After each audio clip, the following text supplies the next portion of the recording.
Okay. You just want me to stop worrying about it. I do.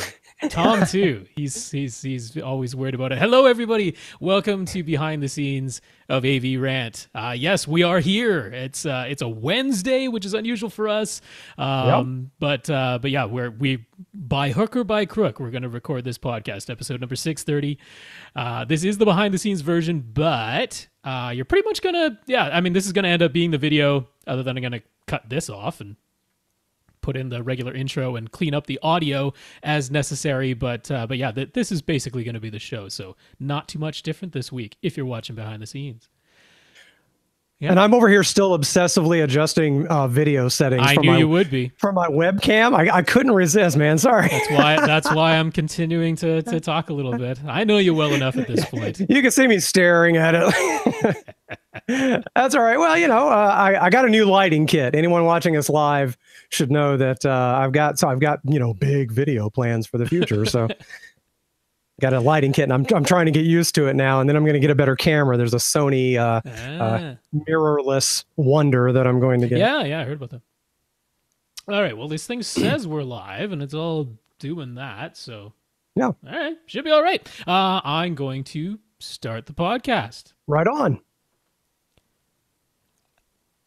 Welcome to another edition of AV Rant. My name is Rob H, and this week I'm here with Lee Overstreet, once again pinch hitting for AV Rant, filling in for Tom, who couldn't make it this time. Yeah, I feel bad about this one because I requested on. I sent him a text on Sunday. I was like, okay, Monday's not looking so good. It's snowing like crazy where I am. So roads are terrible in that, and I was going to be asked to do some overtime on Monday. So I'm like, okay, can we record on Tuesday? He's like, yeah, sure, that's fine, because we've been doing that quite a bit as of late, is recording on Tuesdays. But then he had an appointment on Tuesday morning that ended up going long, and I had an appointment later on Tuesday morning. But by the time Tom got back home, it was going to give us like maybe an hour, which is definitely not enough to answer all the questions that we're going to try to get to. So yeah, he was a little bit peeved because he was rushing to try and get back home, but then it just didn't work out, and I had to be where I had to be, and I couldn't leave late because snow everywhere. So man, that's just the way things go. I texted Lee, he got back to me super short notice. Wednesday kind of works out, so here we are. That's my new middle name, is short notice. I love on Mondays or Tuesdays I get that text that starts with "Hi Lee," and I'm like, here we go. Yep. You can guess what's coming. Hey, let me go turn on the lights. That's right. So this is AV Rant. It's your home theater and AV questions answered. And to get your questions answered, all you have to do is ask. And you can ask by sending them to our email address, which is question@avrant.com. That is definitely the best place to send your questions. Please send them there. Question@avrant.com. You can, however, get in touch with us other ways. We're on YouTube, of course, and that's youtube.com/avrant. We also have our website, which is avrant.com, and we have a Facebook page as well, which is facebook.com/avrant podcast. And yeah, you can get in touch with myself individually or Tom individually. I am rob@avrant.com for email. I am @FirstReflect on Twitter, and Tom is Tom@avrant.com. He is @avrant_Tom on Twitter. And Lee Overstreet, our guest co-host, he can be reached on Twitter as well, right? Yes, I can. I am @LeeOverTweet. My ever so clever Twitter handle. And people do occasionally add me. And you can always tell when it's someone that listens to AV Rant that adds me or follows me, because I go to their profile and they always mention something about AV or electronics or computers. And I'm like, aha, I know where you heard about me. It's really exciting. Also, I want to thank right off the bat, James. Because he's going to be in our listeners of the week. So, okay, let's well, I guess you want to mention some Patreon information first, and we'll talk about that. Yeah. We always start off thanking our listeners of the week. These are people who have supported our podcast in some way. Now, if you come to avrant.com and you go to the desktop version, because if you're on mobile, you do have to kind of scroll down and click the desktop version to see the link I'm going to talk about, which is over on the right-hand side, and it says support AV Rant. That'll take you to PayPal, where you can use your PayPal account or just a credit card. If you don't want to sign up for a PayPal account, you can just use a credit card there to give us a one-time donation if you'd like to.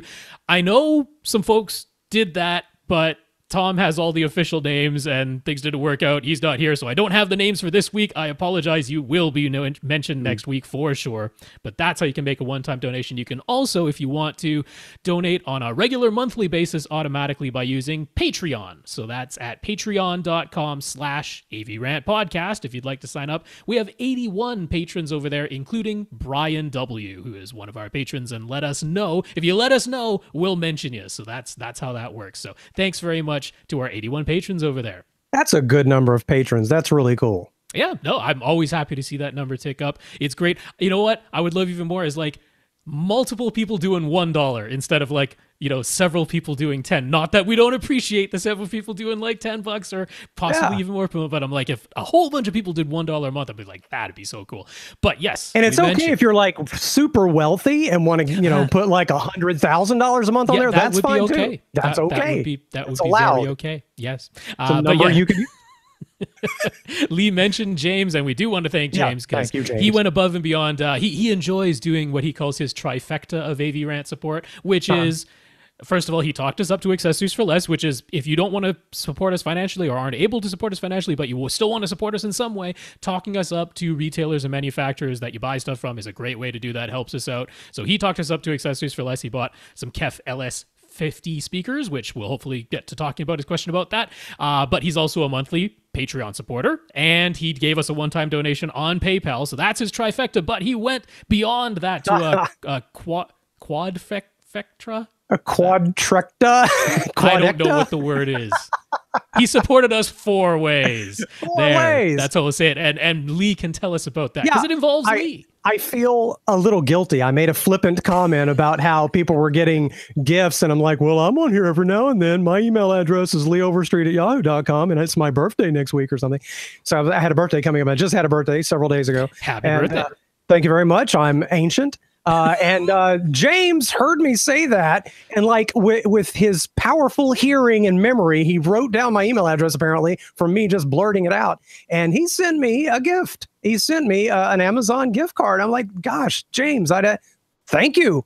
It will be used. In fact, it will be used for related electronics and computer thingamajigs. Even better. There are some little, how you realize you need to buy that adapter and you need that different cable. It sure would be nice if you had a longer cable for that thing. Absolutely. That's the kind of thing that's coming up for me. So thank you. That's just fantastic, man. And I hope we get a chance to talk about my TV adventures. You tell me when and where you might like to talk about I absolutely want to do that. What I would like to do is get through the questions we had left over from last week, because I think that's only fair. And then we can dig into your situation, and then we'll continue on with new questions for this week. I have OLED and LED adventures. Lovely. Well, before we get to that, why don't we hit some news? Lee's here. We'll let Lee discuss the news. Let's do that. Via Carl R. Sonos is teaming up with Sonance to launch their new Sonos Architectural by Sonance speaker series. There's an in-ceiling model that's $600 a pair, an in-wall model that's $600 a pair, and outdoor speakers, $800 a pair, that have been designed to work nicely with the new Sonos amp, also $600. They like that number. They can use Sonos TruePlay to EQ the sound based on measurements taken with the Sonos app on your iPhone. We're starting to put a lot of emphasis on that iPhone microphone, aren't we? Yeah, it is being used by multiple places with apps, but of course, it's the convenient thing. Almost everybody has a smartphone. It's got a microphone built in. If you know the characteristics of that microphone, you can, do a pretty decent job of compensating for it. So that's sure you could. I just worry that what if Apple or the factory that makes them in China switches to a slightly different microphone? Or, if on the next model, they got to do it again for the next model, if the little tiny hole is slightly different or the microphone is slightly positioned different, it could make a difference. Yeah, well, the app can tell which model it's on. And you do often see this on iPhone before or more than on Android, because there are just fewer iPhone models. And it's a little bit more consistent. Yeah, I mean, there's a gazillion Android phones out there. So there are apps that work with that as well. But Sonos only mentioned this working with their iPhone app.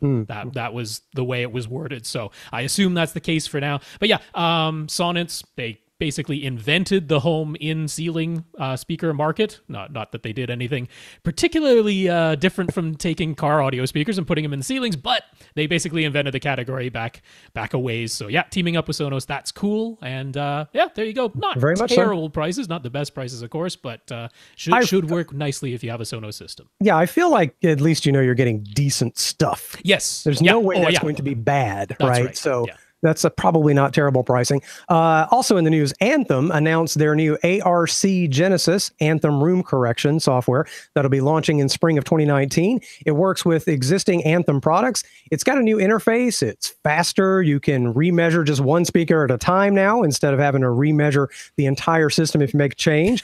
And it finally runs on Mac as well as Windows.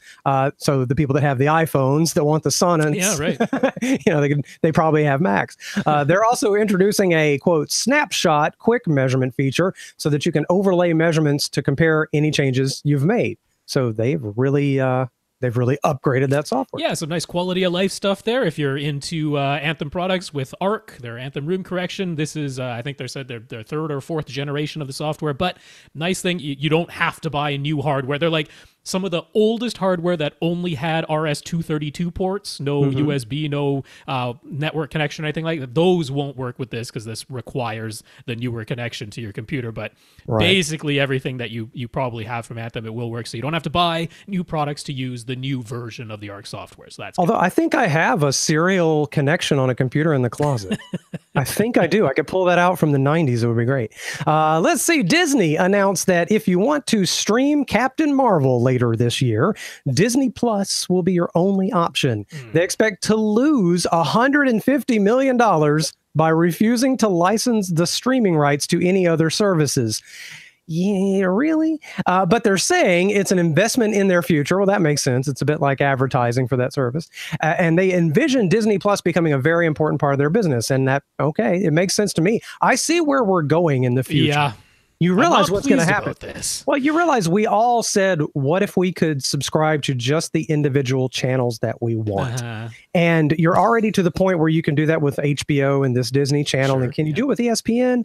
Or at least you're buying little packages like you find someone like Sony View or YouTube TV. And I'm telling you, it's eventually going to get to the point where everybody just sells a subscription to their channel. Absolutely. And that's totally the way we're heading. Yes. Whereas you used to surf channels on your television, now you'll just surf apps. Yeah.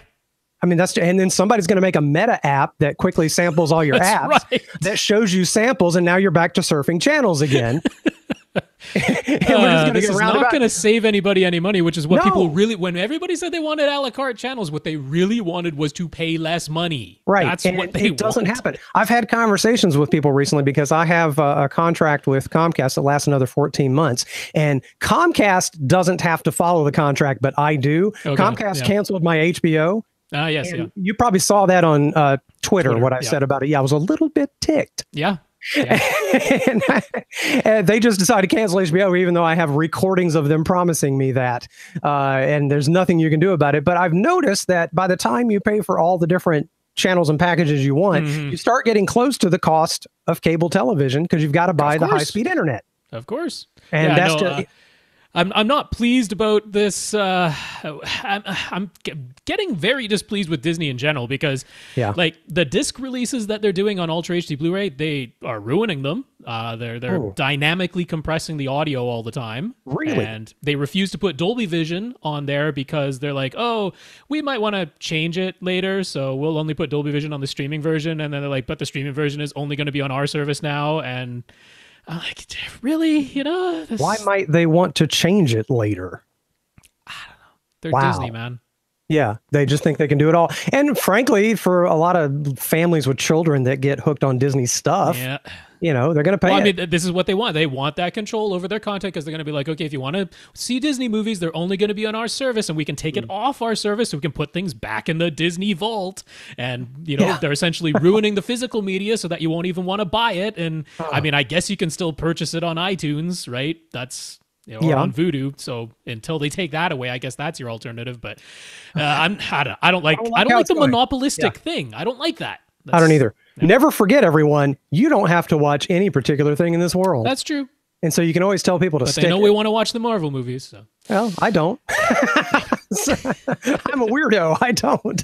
Let's see. We're into our comments at this point, and Mike H had a comment. He wanted to share a smarter everyday YouTube video that details a clever way to visualize and understand how multiple different frequencies can all be added together to create any waveform shape.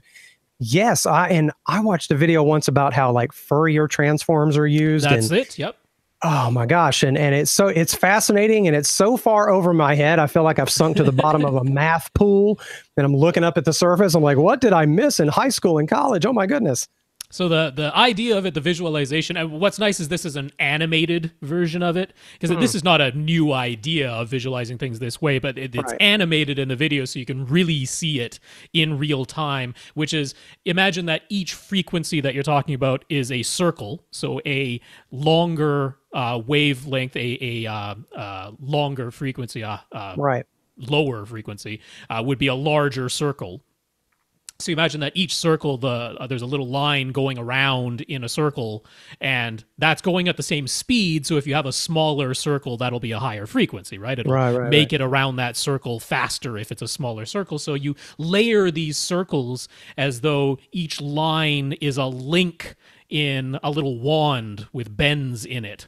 And as you add together all these circles, you imagine that the tip of the wand at the very end is what traces out the shape of the line on the graph. That's such a good visualization. Yeah, so you combine all these circles of different sizes connected to each other, and the little end of the wand is whipping around in this shape, drawing the shape on the graph, which can end up being pretty much any shape that you want it to be. And then if you take that a step further and you imagine, like, you see this sort of up and down waveform that it creates on the graph paper, but then if you were to just imagine that you rotate that 90 degrees as though it's the forward and back movement, that's where you can visualize that forward and back movement. That shape on that graph is the movement of a speaker's woofer. If you were imagining, how does that speaker play all these frequencies simultaneously, you add them all together, it creates this shape on the graph, and that would equal the back and forth movement of the speaker driver. That's how I wish we had this kind of visualization capability when I was back in high school, because trying to understand sines and cosines and what waveforms in general, that is so helpful. I just find that so fascinating. So that's very good. Just carrying on from our conversation of how does the speaker driver play all these frequencies simultaneously? You have a multitude of voices in a choir all singing at the same time. How are we able to hear that when there's only one driver moving back and forth? But that's what it is. So it's a helpful way to visualize it. It's nested fractal-like circles. It's fascinating. That's right. So thanks, Mike, for that little tidbit. Okay, so from last week, we've got questions. We do. So let's address those. Question time. Justin L. Justin says he wants to try separates. His setup is 5.1 and he plans to keep it that way. He's been using a Rotel RSX 1550 receiver, but it's now out of date as far as HDMI features go. He's already got it in mind that he wants an Emotiva XPA or monoprice monolith amplifier. So he's looking for a pre-pro that only needs to do 5.1. He's considering the $700 Emotiva MC700, but are there any other good options around that same sort of price point? Right. So Justin is probably not going to like our real answer. And even though Tom isn't here, I know for sure he would agree with this, which is that we're going to tell you to get an AV receiver. Yeah. One that has pre-outs. Yeah. Because there's nothing stopping you from using the AV receiver as a pre-pro. You don't have to use its internal amps. You do not. Right. Now, do you actually need an external Emotiva XPA or monoprice monolith amplifier? Probably not. However, I have an external amplifier. Tom has an external amplifier. So we're not going to tell you that this is something you shouldn't do. It's never let need be the reason you get stuff, right? It's about want. We're Americans. You probably don't actually need it, but we're perfectly fine. A good amplifier will last you forever and ever. So we don't have any beef with that. And sending the signal to those amplifiers, as long as your receiver has pre-outs, it can act as a pre-pro really, really well. And since you were considering something in the $700 price range, we would be pointing you over to Accessories for Less to the Denon X3400H, which is $500. There you go. But it has a full set of pre-outs.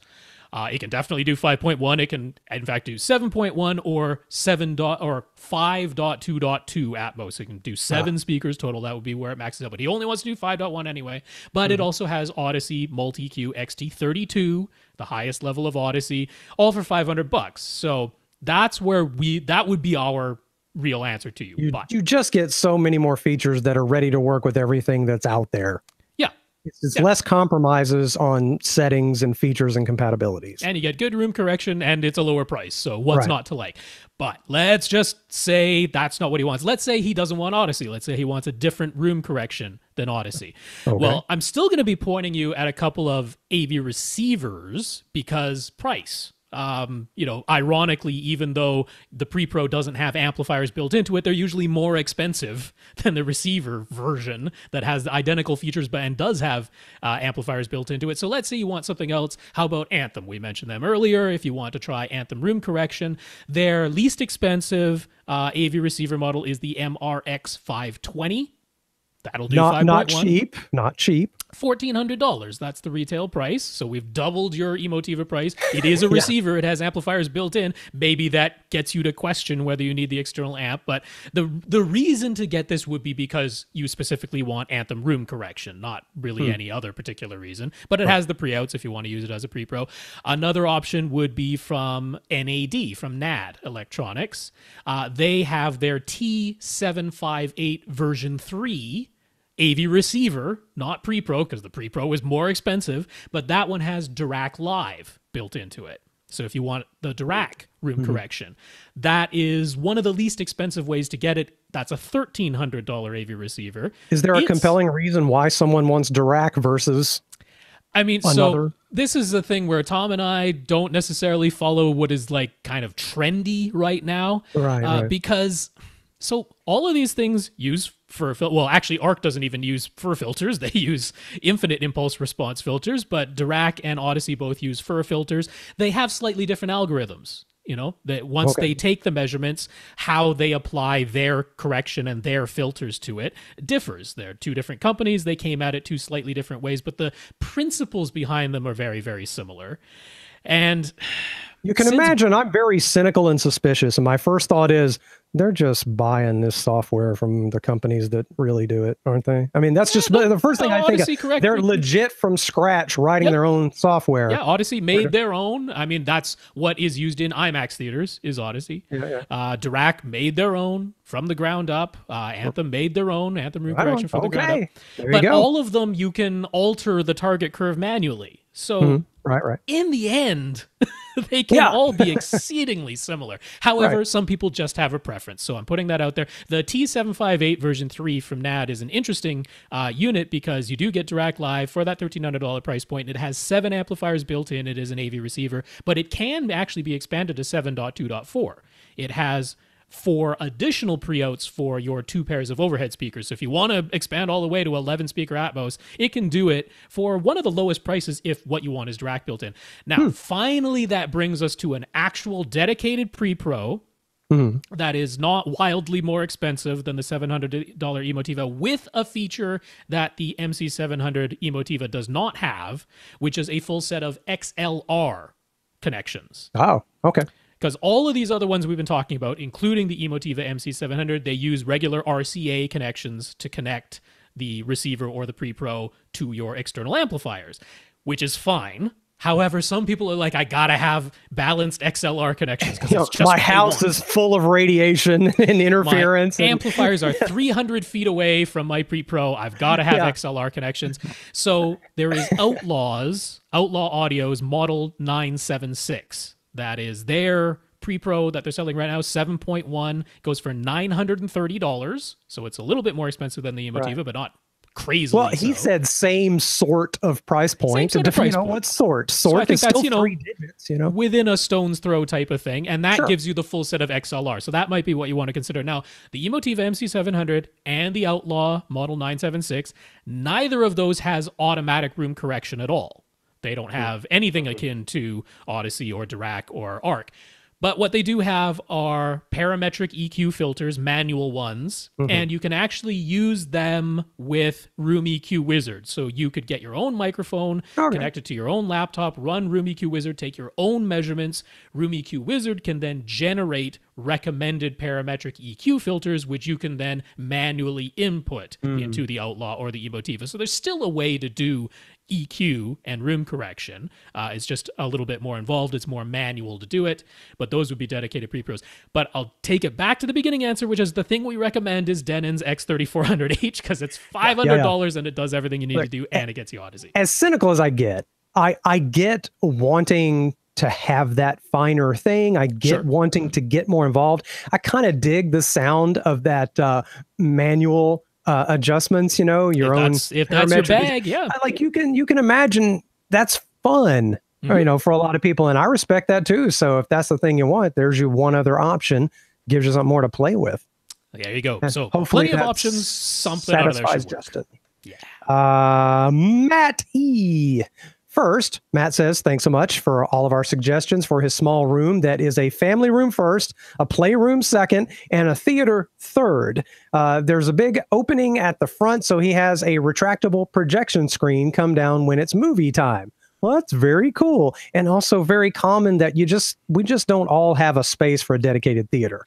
Yeah, no, I like what he's done here. So yeah, you got this entrance into his dining room and then you press the button and down comes your screen. Very if you want to go to the fridge, you can still sort of limbo under the screen. Dun, dun, dun, you dun, could dun, raise the screen. That might be, yeah. No, I like the challenge of like, you know, as it's coming down, you're like doing a Raiders of the Lost Ark thing, sliding underneath it. Wait, you know, with your popcorn. That's very cool, though. I am impressed with what he's done. We said Ascend Sierra. Hang on, I'm scrolling. We said Ascend Sierra Luna on-wall speakers would be a top choice if he can afford them. He can. He was even considering JBL synthesis in walls before, so the Lunas are less expensive than those. He also likes the idea of SVS prime elevation surround speakers. But if he can afford a second pair of Sierra Lunas as surrounds, would they be way better than the prime elevations? And he says way better. The word way. This are is they way better? Not easy answer. No, it's not. And actually, there's if we get that far later on in the show, someone is asking about a similar thing about the having perfectly matched speakers all around you, as opposed to these would be slightly different speakers, right? You'd have Sierra Lunas up front as your front, left, right, and then prime elevation speakers, which are clearly different speakers as your surrounds. Would they be way better? Way better is a big ask. Way better. I'm gonna have to say, as an opinion, and this is an opinion, but I would have to say no, not way better. Right. Would they be a slightly different and perhaps slightly better experience than these somewhat mismatched speakers? Yes. As surrounds, I can say, these are to your sides, maybe a little bit behind you, maybe a little bit above you, but more or less to your sides. And our hearing is still good to our sides. Right. Our hearing is pretty crappy behind us. It's pretty crappy above us. So when it comes to someone saying, should I have perfectly matched speakers everywhere? Now, if you got all the money, then sure, why the heck not? But I'm like, if you're going to skimp anywhere, I would easily skimp on what's above me. I would easily skimp on what's behind me. I would be willing to skimp on the surrounds, right? If this is a matter of I need to save some money, I'd be like, yeah, you can do that without hugely defeating the purpose of having surround speakers or something, right? It's not going to be a waste to have mismatched surrounds versus your fronts. Your front three, I want those to match. But your surrounds, I'm like, yeah, you could skimp there. But if you don't skimp on the surrounds, if you do get perfectly matching surrounds, I think it is a little bit nicer. Okay. When a sound pans around you, right, all the way around, you get that full panning effect. The timbre stays really perfectly matched, and it seems really seamless, and you don't notice that it's a slightly different tone to the sound as it moves from front to back, from front to side. So yeah, I think it is a nicer experience, but we're talking about a pretty big difference in price here. They're basically doubling the price. Oh, doubling. Well, so, that's the judgment call, isn't it? It really is. You're doubling the price, and it may not be way better, but you seem to think it's going to be noticeably better. Yeah, I'm saying you're not getting nothing for that money. Right. But you're not getting so much where I'm like, yeah, you've got to do that. right? It's in that nebulous gray zone. So that's tough, right? How do we give an answer to that? Because I can say that. Does that help you decide? I don't really know. I mean, it basically comes down to, do you have the money in hand? It's really not going to be any detriment to you. You're not thinking, I really should take half of this money and spend it on something else. If you're thinking, I really should take half of this money and spend it on something else, then that's what you should do. Do that, yeah. Because it's not such a big difference that I would tell you that you ought to, nope, take all that money and spend it on insurance. However, if the money's in hand, you're like, yeah, this money is mine to spend. I'm like, yeah, you're getting something for it. Okay, that's fair enough. If you got the money, do it. I mean, that's what it comes down to. You're not getting nothing. Since he was wondering if it might be possible to put a subwoofer somewhere in this room, we asked a couple of items, and we asked about a couple of items and whether they could be moved out of this room. No getting rid of the toy kitchen playset. That's understandable. That was his daughter's first ever gift from Santa. And no moving any of the other furniture. The recliner stays. That's his wife's seat, which she loves. And if any shelves were moved, something else is ready to take their place. So you got to stick it in there somewhere as is. But where his stand-mounted speakers are now, that's still, quote, theater space. And he might be able to move his couch forward a few more inches, possibly just enough for a sub to squeeze behind it, quite possibly a cylinder lying on its side. So with those two potential options, any recommendations for subs? Would a PC2000 on its side, squeeze behind the couch, really still be okay? AV Rant listener Clarence wrote in to ask if Matt's fireplace is actually ever used. Maybe put a sub in there. That's an idea. And then when Santa brings the next gift for the daughter, he'll be blasted right back out of the chimney. Close the flue if you put it in there, by the way. Yeah, exactly. Yeah, and I'm a little concerned about rattles, because if that's a functioning fireplace, I imagine a sub in there is going to cause some rattles. I just love the idea of neighbors walking by and hearing kind of a foop, foop, foop, foop, foop, foop. I'm not entirely against sub in the fireplace, but it's not my first go-to, but yeah. Well, the first question is, can you put a PC2000 on its side? Is that okay? You absolutely can. That is 100% okay to put. You know what it reminds me of? Back in the day, bazooka subs for cars used to be like super popular. I assume they still sell them, but they were hugely popular back in like the 80s, 90s.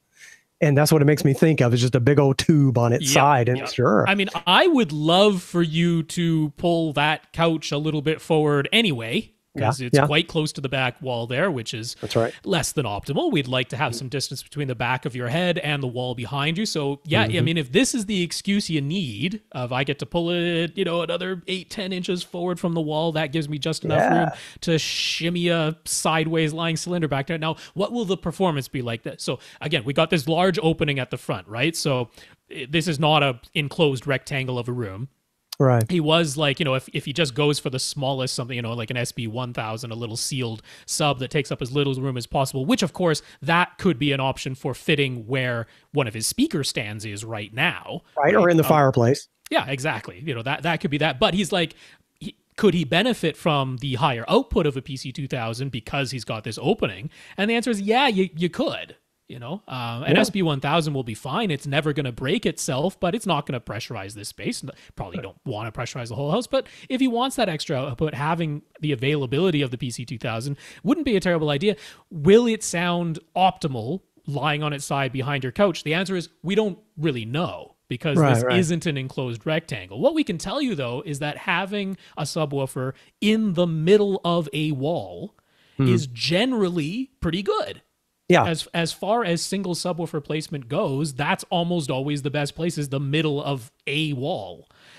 So all of this adds up to, I'm like, it gives you an excuse to move your seat a little bit.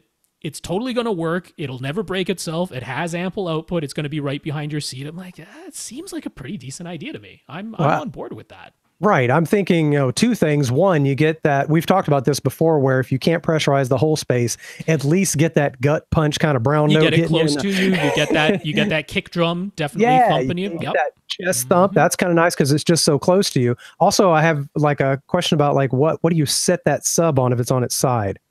Because it doesn't really have like feet you can put to mount it like that, right? No, and it does have the PC2000 does have a port on, I guess you could call it its back. It's hard to say something round has a back, but let's say on its back, where the amplifier plate is, we'll call that the back. It does have a port back there as well. So you wouldn't want to, of course, have the amplifier plate and the port like on the floor. Right, so you want to point that up probably. You'd want to have that aimed in some direction that at least the air can move. So that, either up or towards the back of your couch would be fine. I feel like I'd want some little arches, like I could cut some pieces of wood. Yeah, I guess you could, couldn't you? That's all you need. Just a little block of wood to stop it from rolling. Although if it's going to be wedged in behind your couch, it's not going to roll anywhere anyway. It's not going anywhere. Yeah. I like that idea too. He tried running a phantom center before. It made for dialogue intelligibility problems, and I agree with that. He doesn't have any such problems with his current center speaker on the portable piano seat. Now, that's kind of cool. So he's pulling that center out every time he wants to watch a movie. Huh? That's right. All right. So he isn't convinced it's all because of room acoustics and his seat being very close to the back wall. Regardless, he's willing to try the Sierra Lunas with a phantom center. But if that doesn't provide good results, what would we think of using a ceiling mount similar to his projector mount to hang a Sierra Luna center from above the screen rather than using the piano seat? And what about the Sierra Horizon Center? Worth considering. What about the dome tweeter version versus the ribbon tweeter version to keep the price more reasonable? And since he's in Canada, what's the shipping situation with Ascend? A lot of questions going on there. I like the idea of not having to pull a little piano seat out all the time. I mean, almost anything I had to do to not do that would be important to me. And you could, if you don't mind the look of it, mounting a speaker just above or just within that black area above his screen. Yeah, but then it might actually be down into the actual entrance, right? I mean, you'd have to be just above the trim. Yeah, the lowest you could put it would be like kind of with the bottom of the speaker level with the bottom of the trim. Bottom of the trim, yeah. Mm-hmm. Which, I mean, once you see that screen come down, is only a little bit above the top of the screen. That would be where we go. I'm not. That's kind of what I would want. Yeah, I mean, because that makes it no farther from the center of the projected image than his center on the piano seat. It wouldn't really be any farther away from the center. Sure, maybe about 6-8 inches at the most. It'd be a little higher than the center line of the screen than the one below it is below the center line of the screen. Yeah, just kind of judging from the picture we have, it's awful close. Yeah, I'm hemming and hawing on this because once you put a center speaker or a front left-right speaker elevated, we are good at detecting where a sound is coming from in front of us. It's about the only place we're good at detecting where a sound is coming from is in front of us, and we can tend to tell when a front speaker is elevated like that. Now, it's not the worst thing ever. You can have it tilted down. It's reasonable. I mean, honestly, if it'll make your life easier, then I can dig it.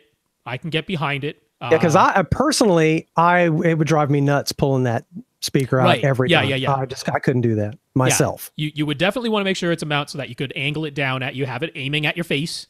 But yeah, I wouldn't say it's the very tip-top choice I would go for, but if it does make your life easier, it's certainly not so bad that I would say not to do it. Right. Again, kind of a wishy-washy answer, but that's where I would land on that. So yeah, I think that's fine. The Sierra Horizon Center, there's no way you're going to ceiling mount that thing. It's freaking huge and heavy. So, and you don't need it. You really don't need it. The Sierra Luna as a center, because there is a center version of the Luna, which is just the Luna turned sideways and the tweeter rotated.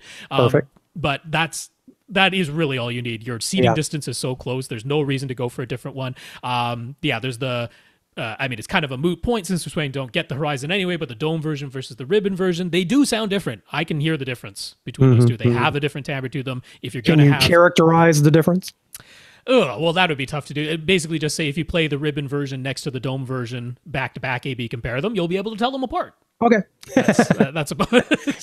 So since you're going to have the ribbon tweeters in the Lunas, you'd want the ribbon tweeter in the center as well. But just get a Luna center. But just get a Luna center. That is the answer. And as far as shipping them to Canada, Ascend will absolutely ship to Canada. There will be a charge. They do charge shipping. But they're just, you call them on the phone or email them. They will set all that up. And they're fantastic. They have fantastic packaging. They are very, very careful with their shipments. So no problem there. But yeah, there will be a charge to ship it to Canada. Right on. Okay, one more Matt question. He's got a USB microphone on the way so that he can start taking measurements with Room EQ Wizard, which we mentioned earlier.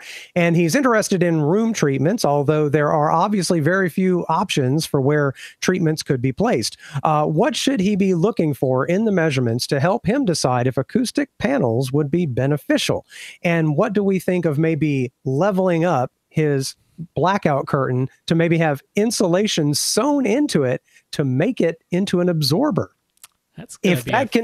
If that can look good, it's going to be a thick and kind of stiff curtain if you do, because it need to be at least 2 inches thick insulation for it to be kind of worthwhile. I had very good luck one time back in the day when I was in college with a bedspread, because I didn't care what anything looked like, and it was in my little recording studio when I was doing radio, and it was only probably a 1/2 inch to 3/4 inch thick and fluffy, and it absorbed most of the high frequency. Sort of be the high frequencies, slap echo kind of thing. That's right. The thinner it is, the more you'll get the high frequencies, but not the lower, or the bass. I mean, usually when it's curtains, my advice is to just get curtains that are much wider than you actually need, so you can bundle them up. You just bunch it together. Yeah, sewing insulation into it, like I say, you'd want to use 2-inch thick insulation, and then it's probably not going to look like a curtain anymore. No, it's just going to look like you hung a mattress, a flat surface. Yeah, so I'm not sure I would do that. Decorate a mattress and put it back there in front of the. I mean, maybe what you do by leveling up is you literally just buy a second blackout curtain exactly as you have right now, but then you just bunch it all together. And it'll do something in the high frequencies. Won't do much for your bass. But what are you looking for in the measurements? As far as telling what you want in the way of acoustic treatments, mostly you're going to be looking at the waterfall plots. You're going to be looking at the decay times, because what we want to see, generally you're going to see longer decay times as the frequency gets lower. It's going to be rising decay times as you go lower in frequency. That's just natural. Lower frequencies take longer to form in the room anyway, and they take a little bit longer to decay as well. But what we want to see is that general gradual rise. We don't want to see lots of in and out on that waterfall graph. We don't want to see some long decay times up in the high frequencies and some very short ones. We want it to be a fairly even, smooth, uniform looking waterfall plot that just happens to, come forward a bit more on what looks like those mountains on that waterfall plot as you go lower in the base. So if you're seeing a lot of in and out along that waterfall plot, that would tell you that, some acoustic treatments can probably help you, because you're getting uneven decay times otherwise. I'm suspicious of the doors with all the glass that are just to his left as he sits on his couch, as far as reflections. But that's hard to treat because it's a door and it looks pretty. I think you're down to just more bunched up curtains at that point. It could be, and I mean that can be it. If what you're seeing is a lot of in and out in the upper mid range and treble, then that is where even bunched up curtains could help you there. They're not going to do anything in the bass, and I don't think we're going to be putting a bunch of bass traps in this room. Plus, you have a big opening anyway. So, but that's what you'd be looking at, those waterfall plots, and you want a smooth, gradual, somewhat rising as you go towards the bass. Mm-hmm. And keep us updated as to what you do. I'm always fascinated to see how people solve these, real life problems that we all have when we try to jam electronics into rooms that other things happen in. Jonathan F is up next with a question. REL just announced some new subs that are priced to compete with SVS. People have noticed that SVS is very good and priced reasonably. But in a shocking twist for REL subwoofer fans, they have eliminated the speaker wire inputs, which they had previously always claimed as the preferred connection method. What they had in their manuals and on their website. This is the best. We don't need it anymore. What sense did using speaker wire connections ever make?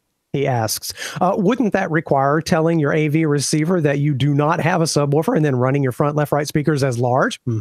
Wouldn't that cause bass issues and potentially tax your amplifiers and front speakers more than necessary?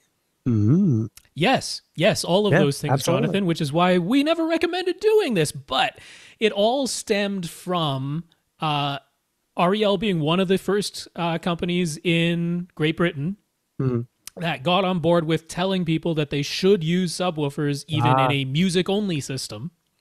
There you go. And since so many of those used stereo integrated amplifiers or stereo pre-pros or stereo amplifiers, they didn't have a sub out. Didn't have a subwoofer output. Your only option was to connect it to the speaker wire outputs. Now, why did they take that a step too far and say that is the preferred connection method? That I can't tell you, because that's just them selling to the people that would buy it. That had the marketing line. It's not. I guess it was not only is adding a subwoofer to your 2-channel channel music system a good idea. This is the preferred way to do it, sure. right? Yeah. Make them feel better about it. But yeah, no, you don't get proper bass management that way. You do have to do the things you described, right? You have to say you don't have a subwoofer. You then are forced to set your front, left, right speakers to large, full range. Then you have speaker wire going either daisy chaining from your subwoofer to your front, left, right speakers, or going to both your subwoofer and your front, left, right speakers, meaning both your subwoofer and your front, left, right speakers are getting a full range signal. And now you have to contend with, okay, now you have non-optimally placed speakers that probably can't play down to 20 hertz anyway. But even if they could, they're not where they should be in the room for good bass because they have to be there for stereo imaging. And that creates issues there. It's not properly bass managed. It is not the preferred method of connecting it. But believe it or not, I do that in this room I'm sitting in my office you don't studio. have a subwoofer. I do have a subwoofer, but it's a speaker level input only that I got from somebody for free. And so I just hook it up as B speakers. Right. You know, there's a secondary set. And so, but it's good. Sure. It's actually pretty good. Gives you some extra thump, but yeah. It does. Why did it make sense to have the speaker wire connection? Because it really was the case that a lot of stereo setups just don't have a subwoofer output. That's right. Yeah, you need the speaker wires, but they're getting rid of them on these new models. Right. They kind of have noticed. And his final question, if you used a speaker wire connection for your subwoofers, how would you set the distances for your front speakers plus the subs that are sharing the same signal connection? Yeah, good question. You can give an independent distance setting to your subwoofer versus your front, left, right speakers when you use the subwoofer output, right?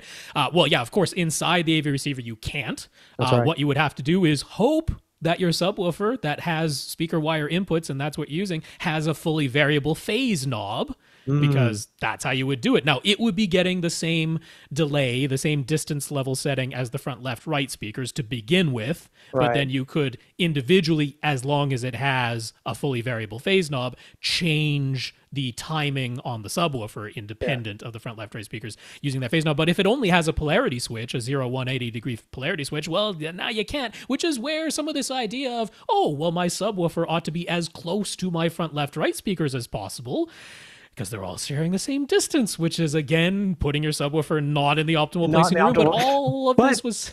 That was the habit back when subwoofers first started to come out. People assumed you just set them where the rest of the speakers are up front, right? So that's all of this was happening before we had Harman's research and the better understanding of where your subwoofers really ought to go in your room to deliver good, uniform, linear bass. We know more now, and so does this company. Yeah.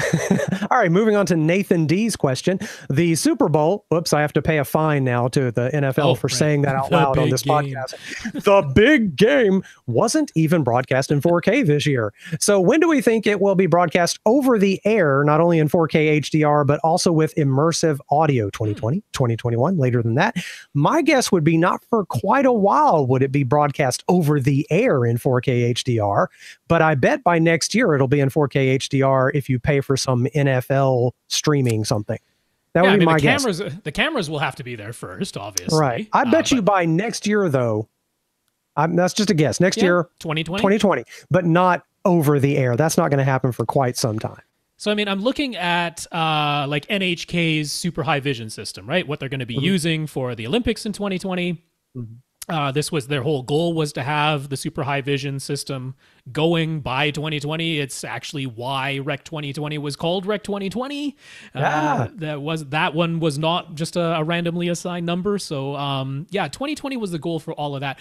Will that be in North America though? And will it be in time? You know, because I mean, the big game happens kind of early in the year. So I don't think next year's broadcast will be in super high vision in North America. I feel like it could be streaming though. As easy as it is for me right now to stream 4K HDR from YouTube and Netflix and Amazon Prime, I don't see any reason why you couldn't have some little NFL app and they offer that. They could get the cameras. Lord knows they can afford to with the money involved in that broadcast. But over the air, I mean, there's just our over-the-air standard is not going to change for a long time, I don't think. We've got what I was going to mention, ATSC 3.0.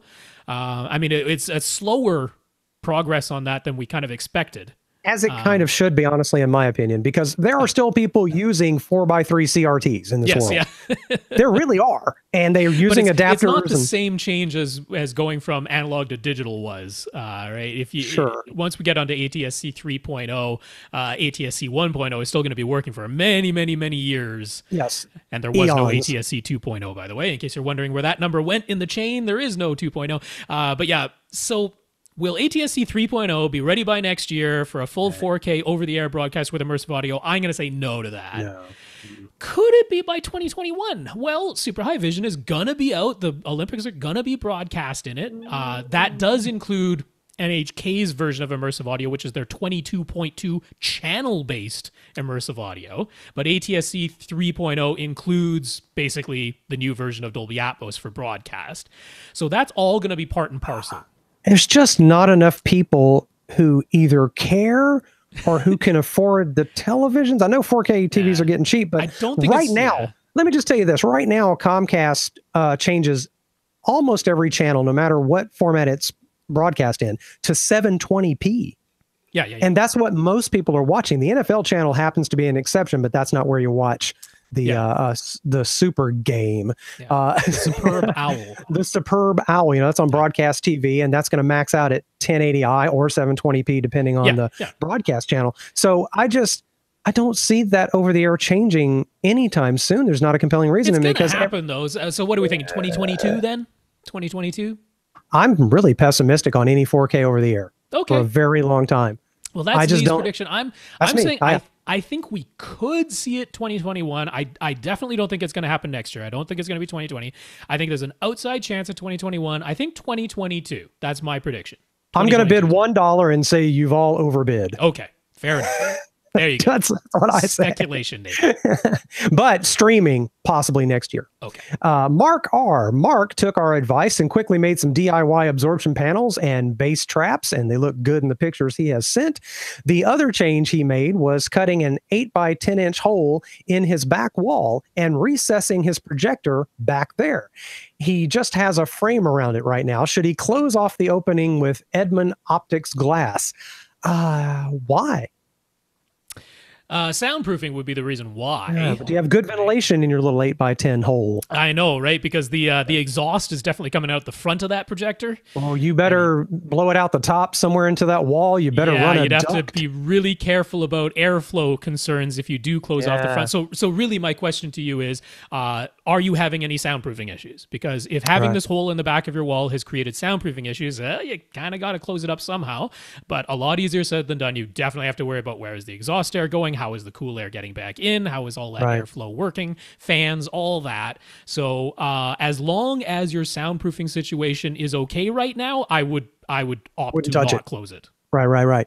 And if you do decide to touch it with some fancy glass, man, you need to figure out where you're going to pull air in and blow it out. Yep. And possibly you could pull it in behind your back chairs, behind your back seating down low, and then blow it out the theater in somewhere around up into the house. I don't know, but it just upwards. Yeah, you're gonna little air baffles in the front to make sure the exhaust coming out the front is directed upward. Yeah, that's a whole thing. I assume if he set that back into the wall, there's space behind there, and that's not an exterior wall of the house. So one could fathom going either if there's an upstairs or if there's an attic space above that and find a way to duct it out into an attic or into another room. That's about all I get. But I would hate to risk the overheating of that projector. Yeah, only if you've ruined your soundproofing, Mark. That would be the only time I'd be saying to close that in right now. But otherwise, kudos to his building of those nice looking black panels. Everything looks really slick. Very well done. Dan H. Dan would like us to do a bit of a deep dive on the somewhat confusing difference between setting an 80 hertz crossover and setting a 120 hertz low pass filter for the low frequency effects channel. All right. Dan feels he has a good understanding of the difference between bass management versus the dedicated LFE channel. But for the benefit of everyone, could we get into the nitty gritty? Why is the subwoofer pre-out on an AV receiver sometimes called the LFE out? Why is an input on a subwoofer sometimes labeled LFE in? There can be more sound than just the dedicated LFE channel coming out of an AV receiver's subwoofer pre-out, correct? And more than just the dedicated LFE channel going into a subwoofer's LFE input, right? So bass management versus LFE, please make the distinction clear, Rob. Sure. Yes. So yeah. I mean, he's bang on with all of that. Pardon me while I snack while you answer this, because it's a little beyond my ability to make clear. So Sure. going to eat a little bite. I think it would help to just understand channels first. Like, what is a channel? So when you are creating a soundtrack, we use channels in the old way of doing things, and still in the current way of doing things as well. We use channels, which is to say, I have a particular sound and I want it to come from a particular place, and we have mapped 5 speakers and a dedicated low frequency effects channel, and I can choose which of those channels or combination of channels I use to position my sound. So I have a front left, a front right speaker, a center speaker, a surround left, a surround right speaker. These have positions where they are supposed to be. I know that's where the speaker is supposed to be. Those are my 5 speaker channels, and I have a 0.1, a dedicated low frequency effects channel. And I, the mixer and mastering engineer of this soundtrack, can choose which channel or combination of channels plays which sound. Exactly. So maybe I can make a good guess as to how to say this. Is it the case that bass management is more about pulling frequencies from the other channels that the mixer put there and instead sending them to your subwoofer? Is that right? close? So yeah, so all of these 5 speaker channels, when we're talking about what is in the recording, those are all full range channels. They can contain sounds from below 20 hertz all the way up to above 20 kilohertz. They can contain the entire frequency range of the sound. That's what the channel can contain. Yes. And then we have this dedicated low frequency effects channel that will only have bass sounds in it. But all of these things are optional, right?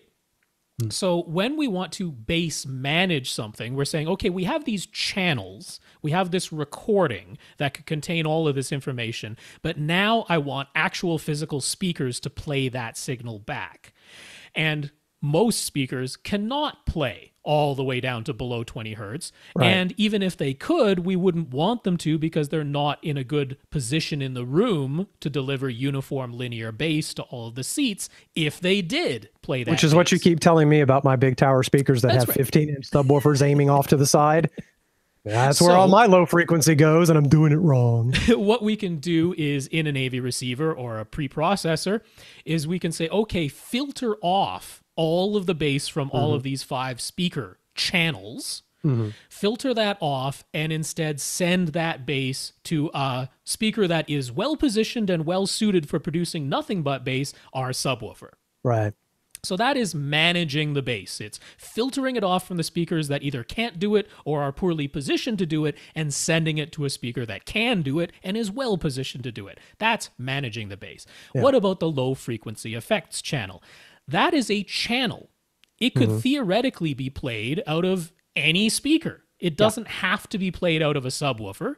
It could be played out of your front, left, and right speakers. Theoretically, although AV receivers aren't set up to do this, but theoretically it could be played out of all 5 of your speakers. It's a channel. It's a recording. It's a signal.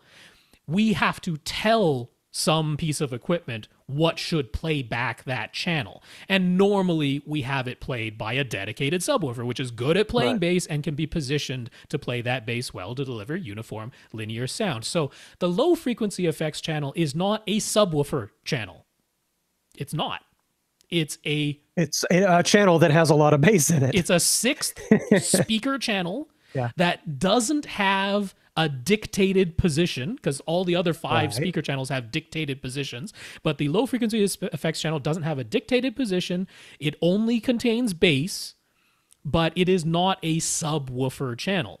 Right. Okay. So why does it say LFE out on some AV receivers? That's poor labeling. It shouldn't say that. It should say subwoofer output. That's what it is. It's not the low frequency effects output. The low frequency effects could be coming out of your front, left, right speakers. That's entirely possible.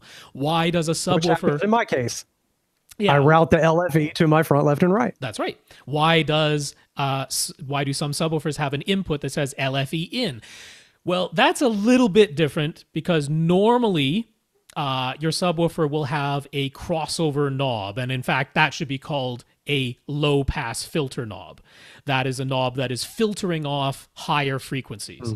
So you could theoretically send your subwoofer your front, left, and right speaker channels. We talked about that if you're using speaker wire. They'd be getting a front, left, and right speaker channel, but we don't want the subwoofer, the physical thing now, to be playing all of those frequencies. We only want it playing bass. So we could filter it off using a low pass filter. But if it has a input that's labeled LFE in, usually what that means is it doesn't have a filter on it. It's saying, if you're going to use this input, make sure the signal coming into this subwoofer has already been filtered by something like an AV receiver.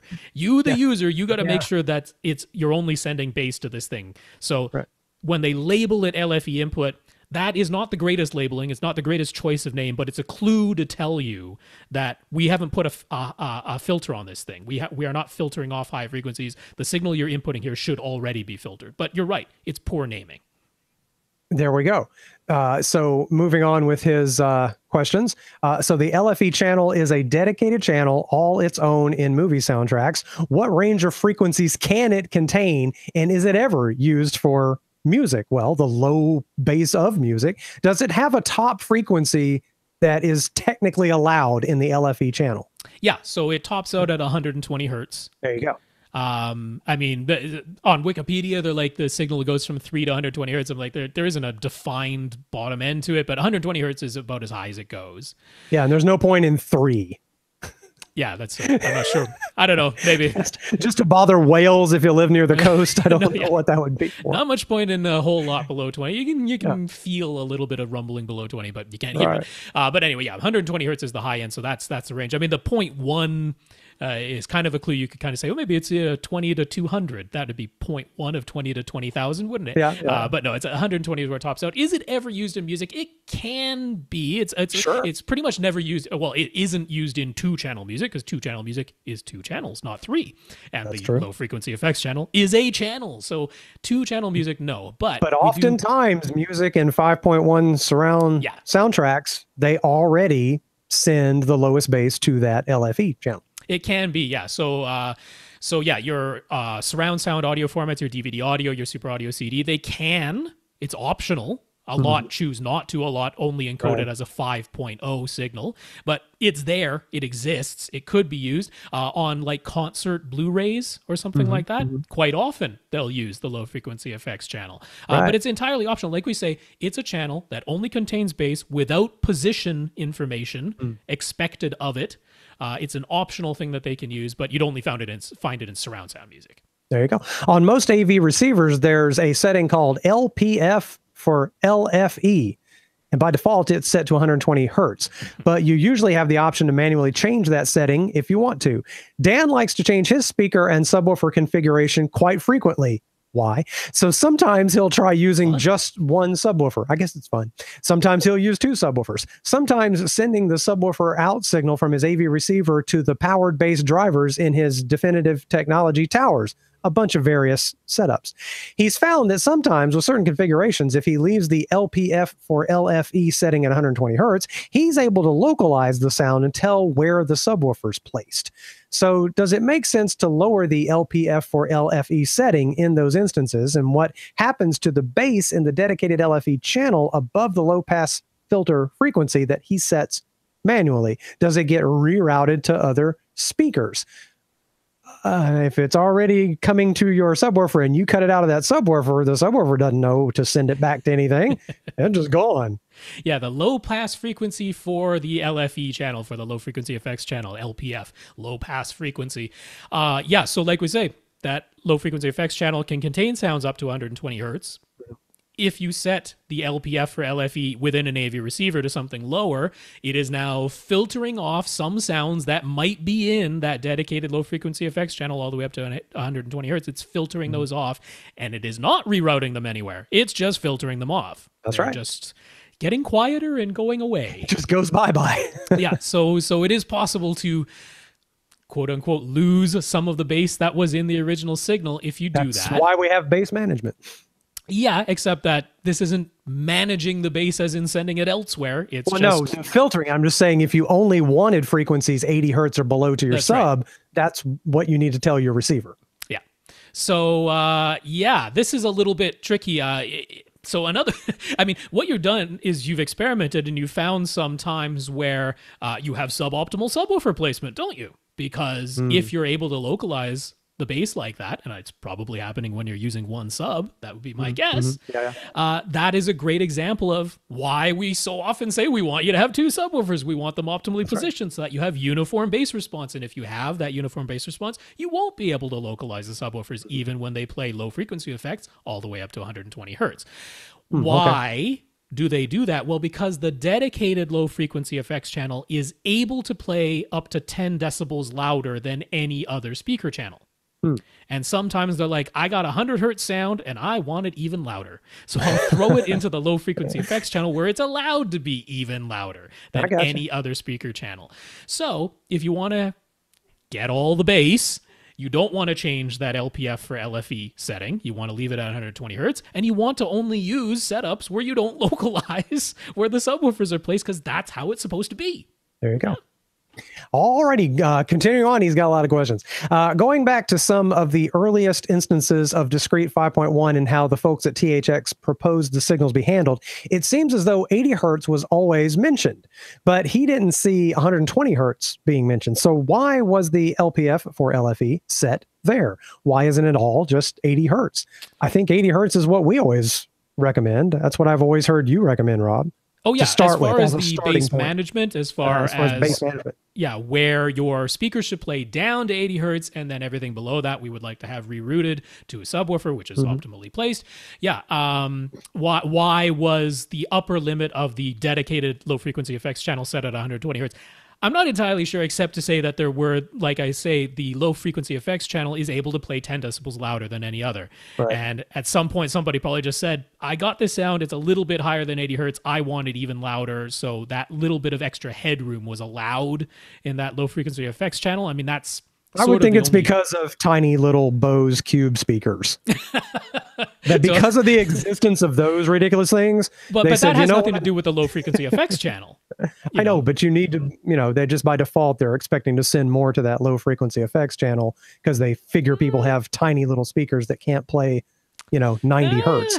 I don't really think that was part of it. The bass, because I mean, you can set a crossover between your speakers and your subwoofer to be 250 hertz in most AV receivers. As far as managing the bass that the little satellite speakers are playing, you can do that completely separately, completely independently of the low frequency effects channel. So he's like, so why that's is bass management again versus that's bass management versus. So he's like, why does the low frequency effects channel go all the way up to 120 hertz? Why does it do that when it can start to become localizable? And like, the only reason I can give you is they wanted some sounds above 80 hertz to be even louder than what any speaker channel can contain. You did ask a question about his particular Sony, which doesn't let you change the low pass filter for the low frequency effects channel. Why did they not allow? Frankly, that's what I want them to do. There's not really a good reason to be filtering off bass. So I actually think Sony's right on that one. And if you're noticing, hey, I can localize this up, it's like, well, that's a clue. That's a clue that you haven't optimized the position or number of subwoofers in your system. Right on. On a slightly different topic, his front left-right speakers are DefTech towers, but he got 5 identical DefTech Mythos speakers to use as his center, surrounds, and surround backs. They might seem like overkill as surround back speakers, or even as perfectly matched surrounds. And Dan has noticed that that we often make recommendations for surround back, or overhead speakers that do not perfectly match the front 3 without much concern about that difference. And we actually talked about that just a while ago. Earlier. Yep. But he's been into home theater since 1987. He's been through many setups and continues to experiment. He's found that having perfectly matching speakers all around is something special that he thinks everyone should experience and aim for if they can. So I assume he is very sensitive to the timbre matching on speakers and just loves it, has heard the difference and loves it. So why don't we advocate for perfectly matching speakers in all positions? To be clear, he completely understands someone being on a budget. Well, there you go. That's part of it. Or expanding their system over time. That was another part of it. Or putting together their first Frankenstein system. But if someone has the money available, why are we seemingly so willing to say that mismatched side, back, and overhead speakers are fine? I don't know that I've ever heard you guys or me on this show say that it doesn't matter, just that it isn't the biggest difference to most people. It's not the biggest priority you have when picking what you're going to use and how you're going to spend your money. I always think, yeah, sure, if you got the money, match them all the way around. It is nice. It looks cool. Everything matches. I'm not against it. No, it doesn't hurt anything. I'm not against it, and I'm more willing than Tom is to say that I think perfectly matching surrounds are worth it. Right. So yeah, I mean the various levels here. The ultimately, why do we give the sort of advice we give? It's because we put an emphasis on value. We put an emphasis on trying to spend as little money as possible to get really good results. Now he's saying he understands, spend as little money as possible to get the best results possible, which would still involve, in his opinion, perfectly matched speakers all around. Yeah, and that's. So for some folks, we all have our own particular sensitivities to aspects of this game in audio and video. Some of us are more sensitive to the way these things sound. Some get bothered by the way certain screen technologies look, that sort of thing. Yeah. So it matters to you more, then your answer is make sure they match. Yeah. I will say for overheads and for back speakers, I'm willing to say that I'm very okay with, so I'm not talking wildly mismatched. Right. But somewhat mismatched speakers overhead and behind, because my experience has been that I did the thing. I got perfectly matching speakers everywhere. 11 of them, not exactly identical, because my front 3 are slightly different from my surround backs and overheads. But these are all Ascend Sierra RAL speakers. They all got the ribbon tweeters. They all have excellent timbre matching. I did the thing. And I went from having the dome tweeters as my height and back speakers and surround speakers to having ribbon speakers all the way around me. I noticed the difference in my surrounds. So there you go. I'm saying the side surrounds, it could be worth it. Right. The backs and the overheads, I didn't notice the difference. And I'm a fairly critical listener. And I'm like, there is no way that I'm going to tell somebody that they really should spend the money for their overhead speakers to perfectly match, because I'm like, I just don't hear it. Now, maybe he does. And maybe he might. That's a different. There isn't as. It's a weird way to put it, but there's not as much content in those speakers. There definitely isn't. Yeah, the fewer sounds are played out of them. Yeah, and fewer sounds come out. Same thing with the backs. I'm like, I don't hear the difference. Now, if I'm playing one test tone at a time from one speaker at a time, super critically, is there any chance I could hear it from the backs or the overheads? Maybe, but I'm like, I'm worried about real content.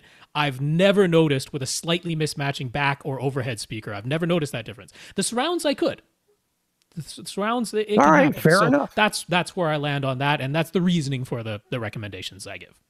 Right on. Would you like to move on to new questions for this week, or shall I ramble for a few moments about my situation? Oh, let's get your situation. Yeah, well, let's try to keep it. We want to get to as many questions as we can, but there we go. But just like this last question from Dan, he has a sensitivity to timbre matching in his speakers. Yeah. For me, I can't stand if the picture quality on a screen changes based on my angle.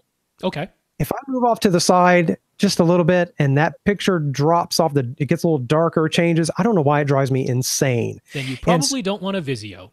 I do not. And I did not. I went and looked and I hated it. I hated TCLs. I hated all of them. And I came to the conclusion that what has happened now, first of all, I have 2 new televisions. Okay. I had 2 very old televisions by modern standards. We had a plasma from 2005, which was a fantastic TV and still is eminently watchable from 2005.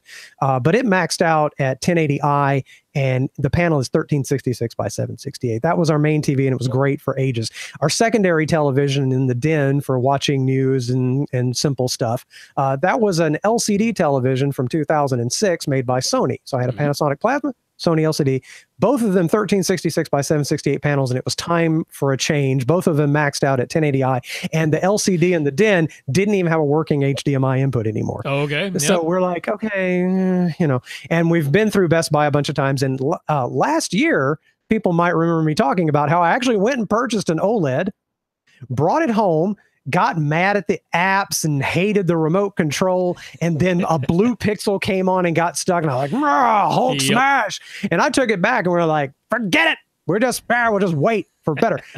Well, guess what? We found out that Best Buy price matches Newegg.com. Okay. And this was a revelation. We went into the store and we saw they had like a flash sale for $19.99 for the 65-inch B8 OLED from LG. Nice. I'm like, holy cow, that's a pretty good price for in the store. That's the best we're going to get in this little town anyway. Yep. And we're like, went home, thought about it, and like, okay, let's get that. And we went online, and their website didn't have it at that price. Mm-hmm. Like, what? We were just there. And so we went back to the store the next day. It was back up to $2,500. Okay. And we're like, no, you don't. Long story short, we got them to price match, and we brought that home. That's the B8. It's been a joy. And then a couple weeks ago, we bought a Sony 43-inch LED television. It is edge lit, but it's an IPS panel. So IPS panel. That's the thing that allows for wider viewing angles. Usually at the sacrifice of the deepest blacks. You don't get the deepest blacks on that. But that's a perfect match in there. Is lower. Yeah, you're exactly right. The contrast is not as great. Certainly nothing like an OLED. Right. There are no true blacks on that TV, and your vertical viewing angle, as with a lot of computer IPS monitors, is not great. But it happens to fit perfectly in that room. But I was just shocked that there are no good small TVs. Good, in my opinion. Like literally everything below about 49 or 50 inches now is just a cheapo piece of poo-poo. Everybody just decided we want it cheap as possible. We want it as flat as possible. And we want it to say 4K. Nothing else matters. Well, it has to have apps. A bunch of apps. App. Has to have apps. And that's been the priority on TVs. And I swear, it's like I want to just shake everybody and go, y'all, we used to have TVs that looked actually better than this. You know, like the Sony LCD that we had in there was fluorescent tube lit. But it was also an IPS panel, and we paid too much money for it back in the day. But, you know, you could see it was nice and bright and punchy, and you could see it from all angles. And I couldn't believe we had to go with a more expensive Sony again to get the same viewing, because I think Sony is the only IPS screen below 49 inches. I think LG should be as well, because I think all of theirs are IPS. Yeah. Wasn't very good. Yeah. I'm not a fan of LG's LCDs in general. No. I'm like, I find that difficult to get behind. And I found it crazy that compared to 2005 and 6, the same people weren't very good at LCD televisions, and Sony still was. LG still had kind of crappy LCD television, and Sony still had good ones. So that, you know, I got over the picture quality differences in there, and it's a pretty decent The speakers are terrible. Speakers used to be better because we didn't expect TVs to be microscopically thin back in the day. Razor thin, yeah. What I can't figure out. This is a common complaint. Like I hear it all the time on the AV Forums podcast out of the UK, because they're like, in the UK, people want smaller televisions, right? This seems to be a North American thing where we want huge TVs. Yes. So like in the UK, people want 50 inches, 42 inches, something like that. And they're like, if LG can make an 88-inch 8K OLED, then couldn't you turn that panel into 42-inch 4K? You know? Thank you.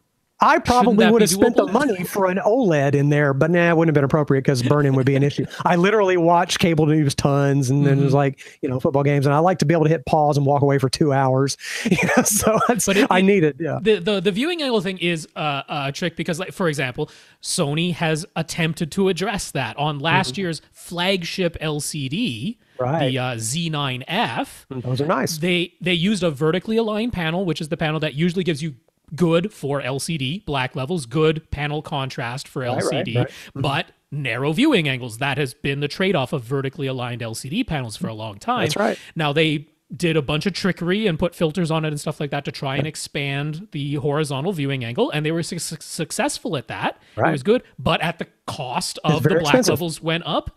No, it wasn't so much surprise. It was compared to most LCDs. Yeah, but the black levels went up and the contrast went down, and it basically looked like an IPS, an in-plane switching LCD panel. That ended up being the end result, and people were not happy about that. They're like, this is a flagship LCD with full array local dimming. It should have great black levels and high contrast. So it's this trade-off that, you know, OLED has managed to, I mean, what is going to be the fix? Could micro LEDs be it? Well, the smallest micro LED they were able to make at 4K resolution, which is totally a prototype and had to be embedded in a wall for all the cooling that it needed, was 75 inches, right? Samsung did that, but you're not going to get that down to a little 40-inch micro LED. So OLED, I mean, technically, if you can do 8K resolution at 88 inches diagonally, you can do 4K resolution at 44 inches diagonally. Yes. And maybe that will happen because, you know, Europe wants it. like you Europe say. There wants are it, places where people don't have as big of houses. Yeah. It's really hard to, when your entire wall isn't 85 inches across, it's very hard to put an 85 inch. Clearly, we've got tablets and phones with very high resolution and little OLED screens. So clearly it can be done. And that's another frustration. My wife wants to buy a new tablet, and she actually likes the 7-inch size. She mostly reads books and looks at simple websites and stuff. There isn't a good 7-inch tablet anymore, ever, anywhere. They've given up. I think everything's bigger. There are only 2 that have decent screens, but they're both 4 years old. One from Apple and one from Samsung. And so they're slow. Yeah. And so just everybody decided big, gotta have big. Yep. So she's considering a Surface Go of all things. So anyway, that's just another thought. But I'm more or less happy-ish. I just think it's funny that, everybody loves these super thin screens. Yes. And then most people don't mount them on the wall, so it doesn't matter. And then if you do mount it on the wall, the mount has it sticking out from the wall about the same distance as it would have stuck out if it had been 3 inches thick. And I'm trying to figure out, how did our lives get better because we went from a 3-inch thick TV? Yeah, I never fully understood the making televisions razor thin thing either. It doesn't benefit you. It doesn't help. I mean, I guess shipping, maybe? Does it help in shipping? Lighter saves a little money. No, lighter is good. It's purely aesthetics. People just think it's cool. I think so. It looks futuristic, and that's what people want, is for the whole package to look futuristic. But, there's still electronics on the back of the TV unless you get that wallpaper one from LG. And then they've just been moved out of there into a pretty big and ugly sound bar. Yeah. So anyway, so our secondary television, we went and got that OLED. So far, it's in there running right now in the living room. I'm having it run because we only have like several days left in the return window to make sure if any pixels are going to come on, I want it to just run and run. So it's playing stars right now because there's no logo. But so far, the B8 solved my problem of 60 frame per second videos that some of them weren't playing. Do you remember that, Rob? On YouTube, specifically on YouTube. Specifically. The YouTube app is beautiful. I've watched 4K HDR, and a little HDR indicator comes up on the screen to extra please you, to tell you that. And so that and the quality of the panel, man, I'm just feeling good about it. The border is not silver, it's black. So it just disappears. Yes, it does. I mean, this is like any black bars in the image blend right into that black border, don't they? And let me tell you, just if you're wondering what kind of TV to get, my recommendation, I think Rob's is too, unless you have a compelling reason not to get an OLED, can't spend that much money, and there are a handful. Or you just have crazy burn-in habits. That's right. If you can get an OLED, you start there. And you need an excuse to not get an OLED. That's my opinion. Yeah, and there are valid reasons not to, but I am totally in agreement. That's your default position of, if I want a really darn good looking TV, 55 inches or larger, then OLED, yeah. Let me tell you though, the operating system, the menu system, and the remote, I still hate it. But there's nothing I can do about it. More. I don't want to talk to it. Oh, okay. I don't want to talk. It's so stupid. No, I wish I could have my Sony menu system and remote. And they just do an ugly, old-fashioned, it's a menu list. Oh, well, I don't like their Android TV system, the Android TV system on their higher-end TVs. I'm no fan of that. I guess, but I just don't care. I only need 3 or 4 apps to watch things, and I never sort of see the app operating system. If I project or cast a YouTube video, I never really see it. It just pops up on the screen. So who cares, right? But I don't know. I just hate it. It still looks like a Fisher Price toy, and it's just so goofy. And you just gotta get yourself a Harmony, and that'll be. Oh, we do, and we're gonna do that. What I hate though is I wish I could hit display really quick and see what the settings are it's using, and stuff like that. Or I can't figure out how to make everything go away off the screen immediately. I just end up putting the remote down and waiting like an idiot. And then finally, the stuff on the screen, all the information finally goes away. It does, yes. And the pretty little hot pink pear-shaped pointer just finally goes away. Yes, it does.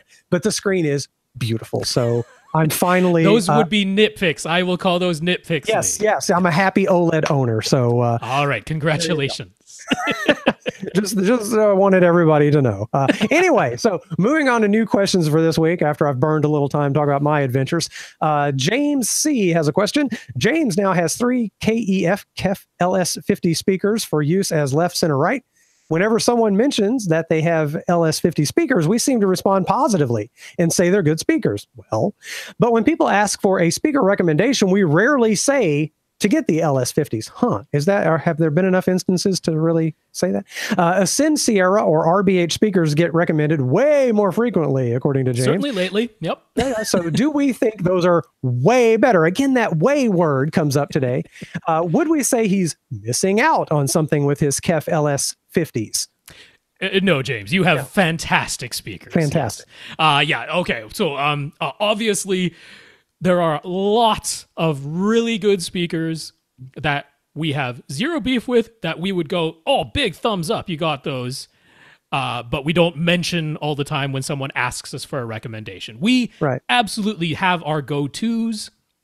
Those go-tos change as new products come out, as new price points are hit. Because what Tom and I always get excited by, because I mean, we've been doing this for years and years and years. So to get us excited about something, it takes some doing. And what we get excited by is when the goalposts move, right? Yeah. Somebody brings a level of performance that used to cost much, much more down to a new price point. And, you know, RBH has done that with their Impression Elite series, we feel, right? Yeah. They took something that used to cost like $1,000 more and brought it down to a new price point. We get excited about that. Does that mean there are other speakers that are similarly priced and similarly good? Yeah, there are. And we don't always mention them. And if we tried to mention every option every time, it'd be interminable, right? You can't do it. Also, it may be the case, and remember, despite my rambling about my own life just now, this is primarily a question and answer podcast. And so it may be the case that just the questions that have come on to the podcast happen to have Ascend Sierra or RBH as an answer, because it may be people who are saying, we all know the KEF LS50s are good. Would it be better if I bought something better? That happens a lot, right? So we get these sort of brands and models that become sort of default go-tos. Yeah. Like I just said, start with an OLED unless you can't get one. You know, it may be that's what you're seeing is just the questions happen to have Ascend or RBH as an answer. Yes. Yeah, and we will stand behind that recommendation because we think they'll make the person who's asking happy. But like, I really like PSB as a speaker company, as a brand, and as the way their products perform. I really like them. How often do I end up recommending them? Not that often. Which, does that mean I don't like them? Does that mean I think everything else is way better? Nope. I mean, it's just it's a language thing. It's a time thing. You know, I mean, this came up once before where like this was back years ago on a forum, but you know, I was on Ascend's own forum and someone asked, you know, would these Ascend speakers be a good choice for my room? And I was like, oh, actually, I think this model in Ascend's lineup would be even better for your room on Ascend's own forum. And somebody chimed up and they're like, why didn't you mention these other speakers from this other brand? And I was like, I'm going to mention everything that is possible. Like, it just, you know. I feel like what some people, maybe like James, wish was they could come to the AVRant website and see like an exhaustive list of everything we don't think is bad. It's been requested that everything we've ever mentioned be linked to in one combined place. I'm like, well, one giant list of... I don't have the time for that. And if you have the time for that, all the links are in the show notes at AVRant. You want to go through post by post. Everything has been linked to, but they don't want to spend the time, and neither do we. So that's why you just have to keep listening week after week. But the LS50s are lovely speakers. We have recommended them specifically to people when we feel like that is the best choice. Their form factor, you know, the sound quality that someone's looking for, the price point they want to hit. When that's the best choice, we have recommended them. So yeah, no, they're fabulous speakers. There's no reason to change over to something else, James. We love them. And if you love them too, that's great. Yeah, everybody wants to know that what they have is okay. Of course, and man, you know what? Do you love it? And, you know, yeah, it's amazing. There's a lot of leeway. Lots of good stuff out there. Yeah, lots of good stuff. Chad B has questions. Chad says he finally completed his Atmos setup, and he thanks us for thanks us for our help along the way.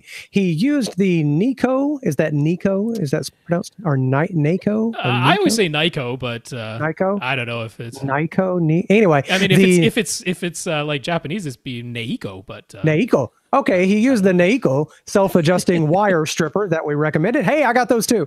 And he thinks everyone should own one of those. I do too, especially since we have so many speaker channels to install these days. Yes, those are so cool. That's like magic. I love them. They're $13 and some change on Amazon right now. So this is not a massive expenditure. You know what? If you're someone who's like, my wife asked me what she should get me for my birthday, and it can't be too expensive, I'm like, get a pair of these. That'd be a great gift. I asked for them as a Christmas gift a while back, and it's just I can't figure out why are they magic? It's amazing. He has equipment in a rack outside of his theater. So what do we recommend for getting IR remote commands from his theater to his rack? Should he get one of those wireless IR extender kits? Should it be hardwired? He'd prefer something as inconspicuous as possible. What can we do in that regard nowadays? Yeah, so I mean, my first go-to would be get a Harmony Hub. Because if you want a Harmony universal remote anyway, or to just use the Harmony app on your phone, then, Harmony Hub would work. If you're doing it through the app on your phone, that's all Wi-Fi. So you could have the hub positioned by your rack and the phone in your hand in your theater, and that's going to totally work because you're not even worried about wireless ranges as long as you've got Wi-Fi in both your theater and wherever your rack is positioned. Exactly. So Harmony Hub is an easy recommendation there. Now, let's say you are using an actual Harmony remote. It is not communicating with the hub via Wi-Fi, and if you put the hub where your rack is, that's going to be too far away or through too many walls or too much wireless interference or whatever. So you need to keep the hub in the room with you. Well, the hub also has two little expansion ports and comes with a little additional mini IR blaster. That is a wired connection, so you'd need to be able to somehow run the wire from the hub to its little mini IR blaster so that the mini IR blaster can be over by your rack. Now, you could just use a 3.5 millimeter extension cable. That'll work because it is just a 3.5 millimeter plug. But sometimes those aren't the best shielded. If it's a really long distance, it doesn't work that well. So actually, I want to thank Mike S. because he had that exact scenario. All right. He has a Harmony remote. He has a Harmony hub in his theater with him, but all his equipment is in a rack far away. And he wanted to run the little mini IR blaster over there. So he just got a 3.5 millimeter to Ethernet. Look at adapter. that. I didn't know that was a thing. It's $10. So how is that a thing? That's so cool. Okay. It goes how far can it go? However far Ethernet can run, so 330 feet. What? Wow. Yeah. So for $10, that's a great way to extend if you want to do it physically. Now, let's say it doesn't have to be powered. That's amazing. Doesn't have to be powered or anything. Yeah, it is a 3.5 millimeter to Ethernet adapter plug, a pair of them, one on either end. Now, let's say you don't want to use Harmony Hub for whatever. You've got a remote that you already like. You just want to be able to send the command to your rack, and it's far away. Well, you could go with the wired solution. It'll be very reliable. These go for like $25. It's just a little IR receptor that plugs into a little hub that then distributes it to a bunch of tiny little IR blasters or little IR eyes that you affix to your actual equipment. Now, here again, you'd probably want to connect the little IR receptor to the Ethernet adapter. That way you can run Ethernet over to your rack. You can have the little IR distribution hub in your rack and all of the little eyes that send out the IR commands to your equipment in the rack. All of that can be over in your rack. You just run the Ethernet to your theater and plug in the little IR receptor to your Ethernet adapter. That's how you would do it hardwired. Could you do it wirelessly? Yep. And I would point you to one of my favorite companies, which is Sewell. All right. They have a wireless one. Now, of course, it takes the IR in at the receiving unit, sends that wirelessly to an IR emitter, which you then position close to your rack. The only question is, will the wireless signal get there? It's a radio frequency signal. Should work for about 100 feet line of sight, and usually about 30 feet through a wall. If that'll work, that's very inconspicuous and very It's very tiny. That's it's the size of one small headphone. Absolutely. So that goes for about $45-50. So there you go. I have no problem recommending that Sewell wireless one if you're going through one wall and it's going to be about 30 feet away. That should work nicely. But if it doesn't, the wired solutions exist, and they're I'm just amazed. I don't know why I'm so amazed at the Ethernet one. It just doesn't seem like that should work. It's like, why didn't somebody just build that adapter before? That's kind of amazing. Also, he has Crown amplifiers powering his front three speakers, which are M&K's M&K S150s. The rest of his speakers are powered by his AV receiver's built-in amps. He ran Odyssey, and some of the channels had their trim levels set at -3 dB, while one channel was set to +5 dB, and all the rest landed somewhere in between. Is that any cause for concern? Is a +5 dB trim level boost too much? No, not if it works. That is all fine. Yeah. I mean, realistically, if you're anywhere within the range that the trim levels can be set, you're okay. Yeah. I'm not super happy about below -6, above +6. That starts to get into the range where I'm having a small amount of concern. Yeah, something is weird if you start getting above that, yeah. Yeah, but between -3 and +5, and when it's only one speaker, you know, that's the one that's off in your front right corner and farthest away from you, it's an Atmos channel or something, totally fine. Yeah. No cause for concern at all. Yeah, I mean, just the shape and arrangement of things in your room could easily cause that much. Should he adjust the gain on his crown amplifiers to try to get the trim levels in his AV receiver to set themselves as close to 0 dB as possible?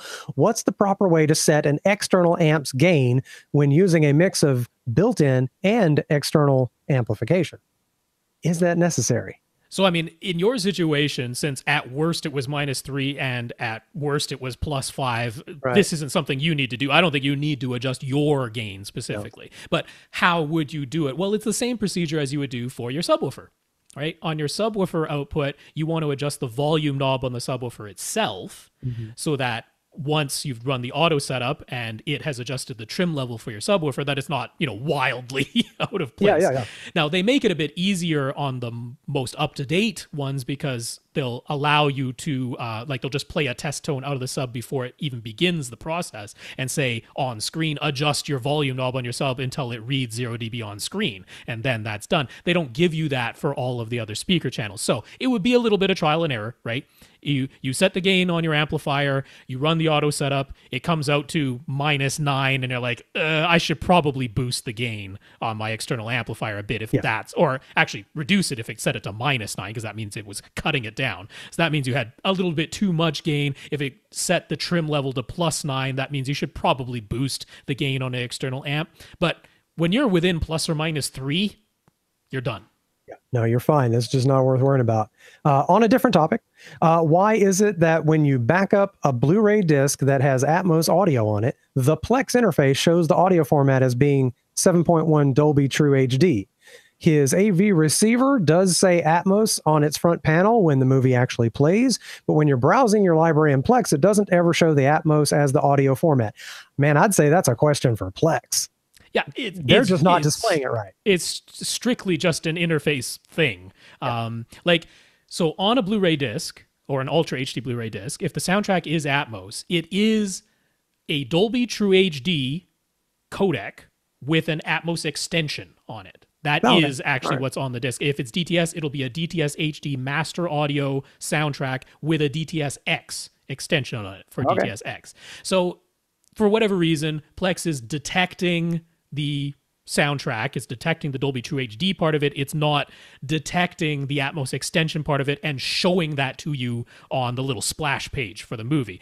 That's something that they can reprogram. I'm sure it's fairly low down on their priority list, and that's the only reason why. But yeah, I mean, that's purely just a programming of the interface thing. There are so many things that can go wrong nowadays. If it's working and it just isn't displaying right, well, like I'm kind of okay. On the Apple TV 4K, if you go to Netflix, and it's a movie that's on Netflix in Atmos, it doesn't say Atmos on the little splash page, even though it will actually play back Atmos if the movie is available in Atmos. So that's just an interface programming thing. Hopefully they'll get to it one day. I'm sure it's on their list of things to do, but it's probably not the highest priority. Yeah, not the biggest one.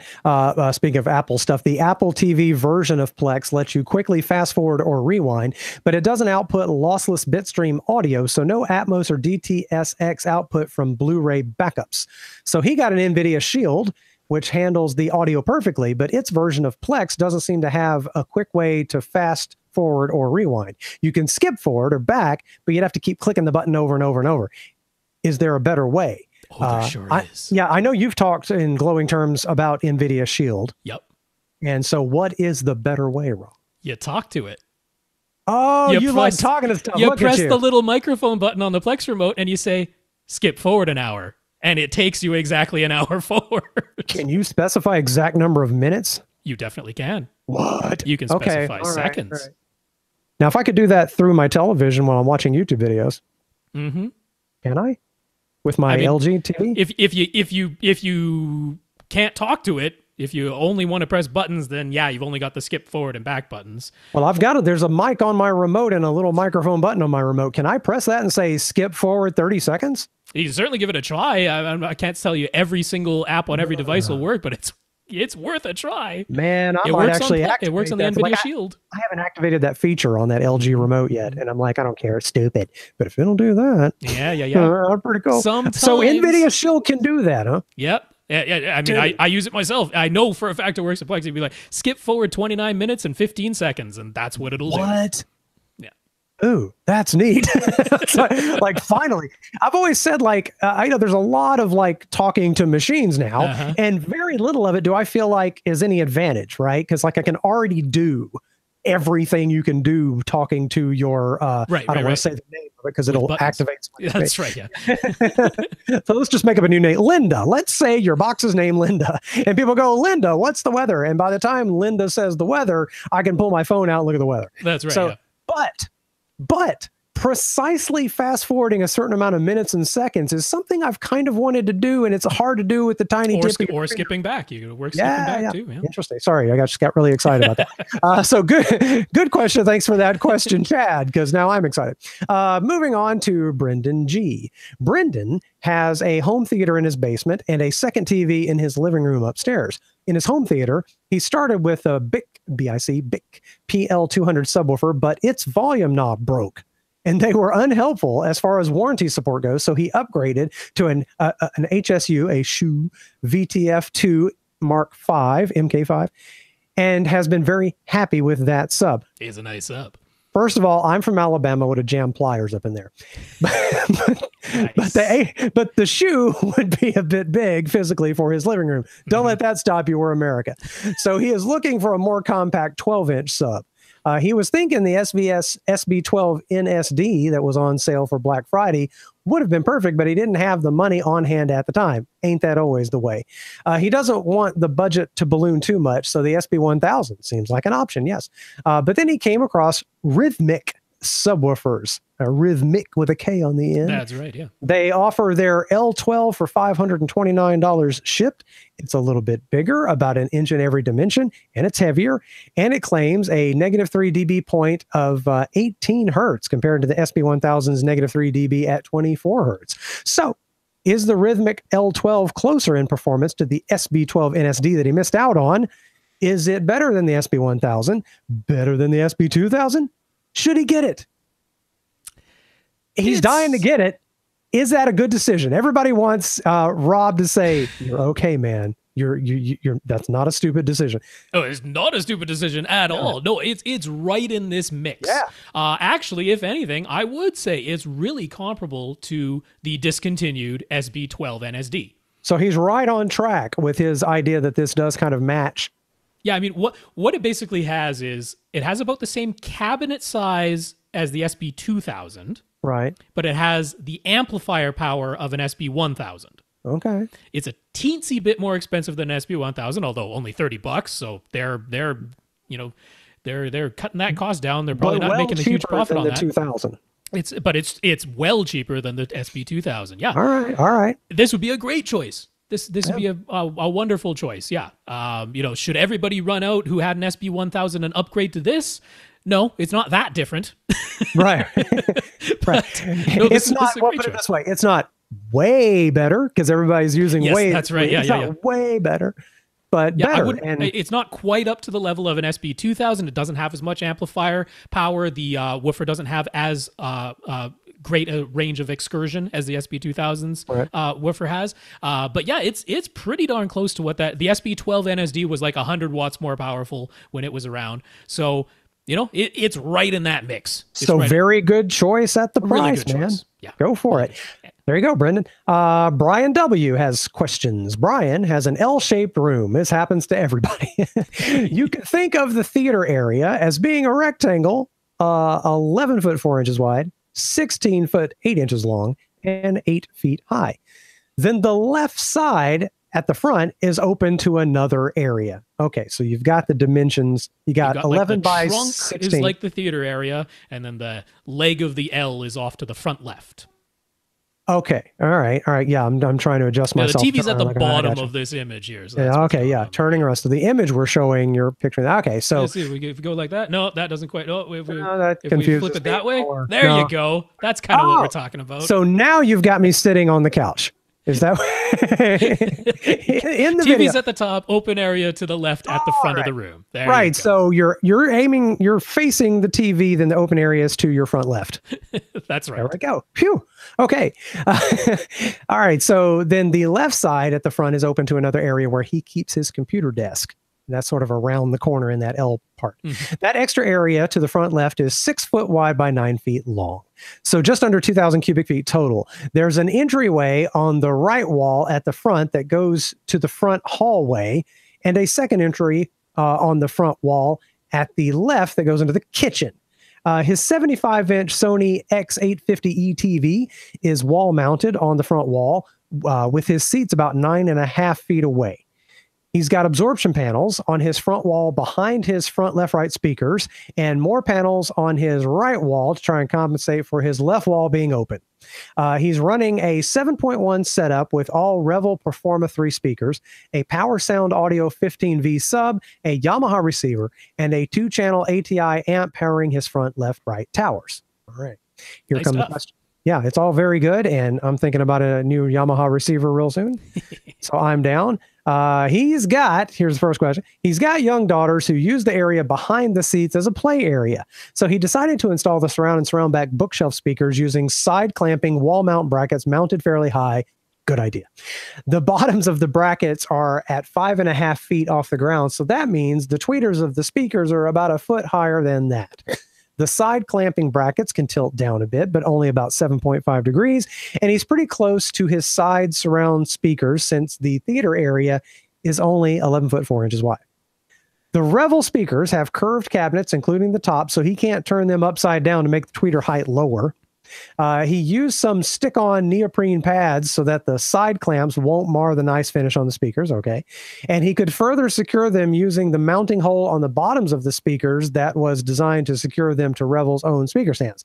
Should he leave them as is, or should he lower them? His girls are careful, but having them at seated ear level or just a little bit higher seems kind of low and would basically put it right at his girl's head height right now. Somebody's going to clock their head on that.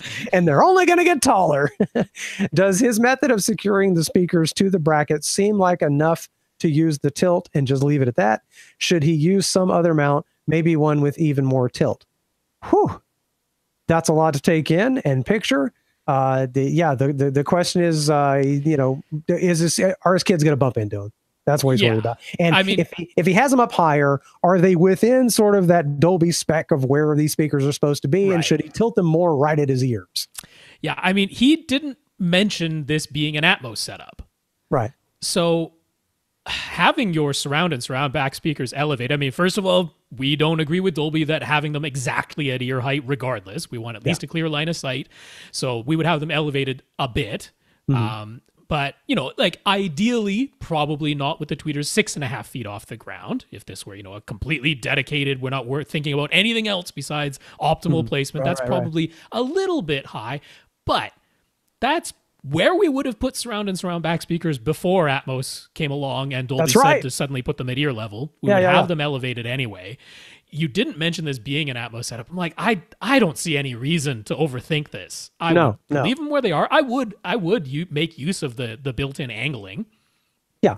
Those side clamping speaker mounts, I've used them. They're very secure. If you can use that little mounting hole that's built into the speaker on the bottom, because you don't want to drill holes, make new holes in the nice finish of the speakers. But if they already have a mounting hole and you can use that, sure. Well, I mean, more secure is never a bad thing. That's right. But I wouldn't have any concerns about this. No. I mean, I'd leave it at that. Yeah, you're done, man. You're done. It's safer and less likely to get smashed by kids getting a little exuberant. It sounds like a perfect solution. So don't fret. You're hearing proper surround sound with that setup. Yes. I do like aiming it, straight at your head, though. I do like that a little bit. Yeah. Okay, so he is very pleased with the performance of his power sound audio subwoofer, but would adding a second one change his life forever and make him never want to go back? He currently has, that's another one of those, would it be way better? He currently has his sub in the rear left corner of his theater area. There's really nowhere to put a second sub anywhere on the front wall.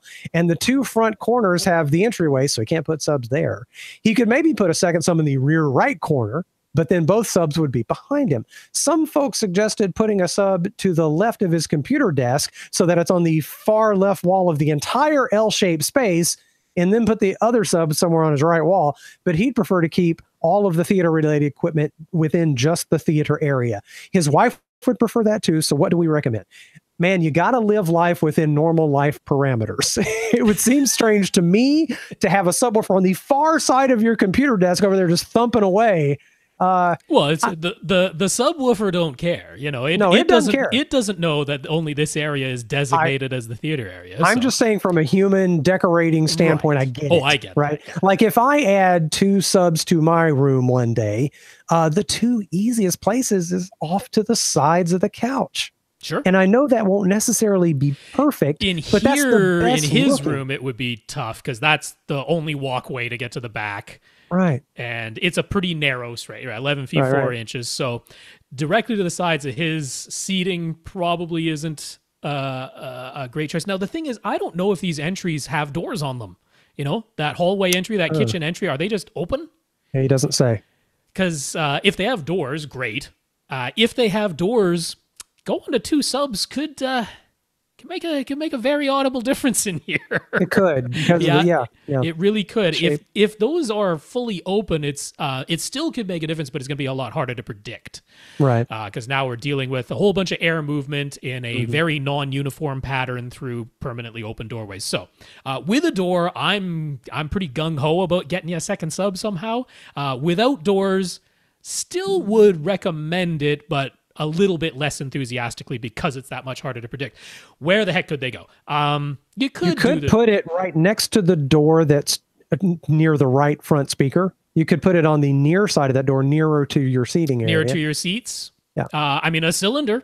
A cylinder is something where it wouldn't stick out as far, it wouldn't have the sharp corners. You know, if somebody bumped into it as they're walking, it's not going to hurt anybody because it's a carpeted covered cylinder. So a cylinder there could definitely make sense. I don't disagree with that. I'm looking at, so where his front left tower is, he's got some space between so that is a tower, so you can't just put a subwoofer there, right? If that was a bookshelf speaker, it could become your front left speaker stand because then you kind of have the subwoofers centered in the room width-wise, one at the front, one at the back, which would be pretty good placement. But I'm wondering, could you get a subwoofer in between your front left speaker and your television? Is that TV on? Front left speaker and television, you say? Yeah. Because the TV up high enough. If the TV's wall mounted, so I don't know what is below the television. Maybe he has a big, equipment thing there, so a subwoofer can't go in there. But if there's room below the TV to the inside of your front left tower, I'm like, just looking at the diagram, it looks like that is a maybe. It's a maybe, or same on the or between to the left of the right speaker. Yep. Yeah. It looks too it looks like you'd have to cram it in the corner too much to go to the right of the right speaker, and you wouldn't want it all the way up in that corner. Having them both on the back wall, that would be the last choice. It is still possible for that to be better than just one subwoofer. Yeah. You'd have to do some experimentation, trial and error with changing the phase knob, but that's our last choice because you're fighting against the physics of how sound waves work when they're both on the same side of the room. Let's not forget, he already said he's pretty happy with the performance, and he's asking, is it life-changing to get the second one? He's beyond way better. He's at life-changing. He's like, will it just blow my mind? I gotta say, once you hear it, you don't want to go back. I know, go back. But is it life-changing? I don't know. If you have doors, do it. Okay, hey, fair enough. And also, if you can get a hold of a sub that you can return without too much cost, if you don't get a life-changing SVS cylinder has free 2-way shipping. There you go. SVS cylinder fits near that door. Yeah, man, it could fit in several places. So try it. Okay. Or if you don't mind a little bit of trouble, trying it is kind of free. And we've given some placement suggestions. So there you go. All right, let's move on to Damien D, and then I'll have to zip on out of here probably after Damien. Maybe we can get to Infinite Gary. Let's see. Damien D has questions. First, an update from Damien. A while back, he was trying to whittle down his TV choices to a good, better, best scenario. Based on our advice, he decided to just focus on either the least expensive good option, the Vizio P series, or the best option, an LG OLED. Yeah, already expressed my opinion. The price difference was substantial. Yes. Oh, yeah. So when he that's why we bought it when we did, because we got that great deal. So when he got a look at them in person on a Costco run, he decided to go with the 65-inch Vizio P series. Great. He finds its picture quality very impressive, and it can be. He's enjoying the extra detail in shadows and highlights offered by HDR. It is amazing. The TV's legs being on the far outside edges was a minor annoyance, but he solved that with some universal TV legs that screw into the VESA mounting holes on the back of the TV. There are so many mounting options in this world. Yep. And I did compliment him on his mounting. It actually looks nice and clean, and they did. It sure does. But then came some issues when trying to use his Apple 4K TV or Apple TV 4K. Turned out the HDMI cable going from his receiver to his TV wasn't passing high enough bandwidth. So a monoprice premium high-speed HDMI cable got HDR and his on-screen display working again. Good. But Dolby Vision wouldn't work. Turns out his Onkyo 646 receiver is 1 year too old. The 656 got Dolby Vision pass-through, but not his 646. Yep. Okay, so question. He's been thinking about upgrading to Atmos anyway, and he snagged some Focal little birds before they were all gone. He was going to try a 522 setup since his Onkyo could do that, but since he needs to upgrade it for Dolby Vision, he might as well get something that can do 524 Atmos, right? So what do we recommend? Yeah, I mean, isn't it easy to spend the money? Man, I just have to do this. So there's not a firmware update one can do to a 646, because I know some like I'm shopping for these Yamaha receivers that I'm interested in. And, I saw one where I verified that a firmware update could give it Dolby Vision capability instead of just HDR10. But I'm kind of leaning now toward one that already has it all just for convenience, and it just looks nice. So he can't do that trick with this Onkyo. No, the 656 was that model the following year. That it didn't come out of the box with Dolby Vision when it first launched, but they gave it a firmware update. But the 646 was 1 year too old. And actually... He can't help it, man. He has to upgrade, right? Well, if you want that Dolby Vision pass-through, No, AVS Forum has a great thread that Scott Wilkinson created called Dolby Vision at Home. Mm-hmm. And he hasn't kept it all the way updated to today, but it's not really necessary because everything does it now. Right. So it's got all the models going back as far back as you can go back in the AV receivers that support it. So that's a good resource to make sure that you're getting one if you're looking back a year or two. But yeah. So what would we recommend here? Well, our top recommendations are going to be Denon and Marantz, because over here we do like Odyssey Multi-Q XT32. If you go to Accessories for Less, you can get the SR6012 from Marantz's lineup for $700. Pretty good deal. That'll do 5.2.4 right out of the box. It can be expanded to 7.2.4 later if you add an external 2-channel amplifier to it. Right. That one does not have a front panel display on the receiver itself, except for the little teeny porthole that shows you your volume. That's it. So if you want a front panel display, you can get the Denon X440 or 4400, X4400H. Again, at Accessories for Less, they got that for $750. So $50 more basically gets you a front panel display. That's how that price down. But let's say $700 is too much. Yeah. Is there a less expensive alternative that can do 5.2.4? And yes, there is. And it's Onkyo, who you already know. And it's their TXNR787. That goes for $500 at Accessories for Less. I like how we don't quote retail prices. We quote refurb prices from Accessories for Less. We're always going to send you to Accessories for Less for a receiver, because that's what I'm looking at. The Yamaha I want is it's $480. Yeah. I'm like, why spend more? I don't know. You get manufacturer's 18-month warranty. You get a manufacturer's warranty, at least a 1 year. Yeah, some of them are 18, some of them are 1 year, some of them are 2 year. But yeah, and we know Mark provides great service over there, so we like that. Why do something else? If you're in North America, of course. But yeah, Onkyo TX NR787, $500. We don't like Acu-EQ. We're not fans of it, but that's us. That's one podcast's opinion. They do have their TX-RZ 730, which is an interesting model because that one allows you to expand to 11. speakers. My goodness. For only $650. Does he want that many speakers in that room anytime soon? So yeah, that'll do 5.2.4 right out of the box. You can expand to 11 for $650 with Onkyo's RZ730, $50 cheaper than the Marantz SR6012. There you go. All right. There are many, many options. I think, I'm a Yamaha fanboy. I can't help it. And the one I'm looking at would also solve his problem as well. So yeah, in that $500 range, you can solve that problem, man. Let's move on to Infinite Gary before I leave Rob, rudely, before I just abandon him. But I do have to get onto some things. Infinite Gary asks a question every time I'm on here. Yes, he does.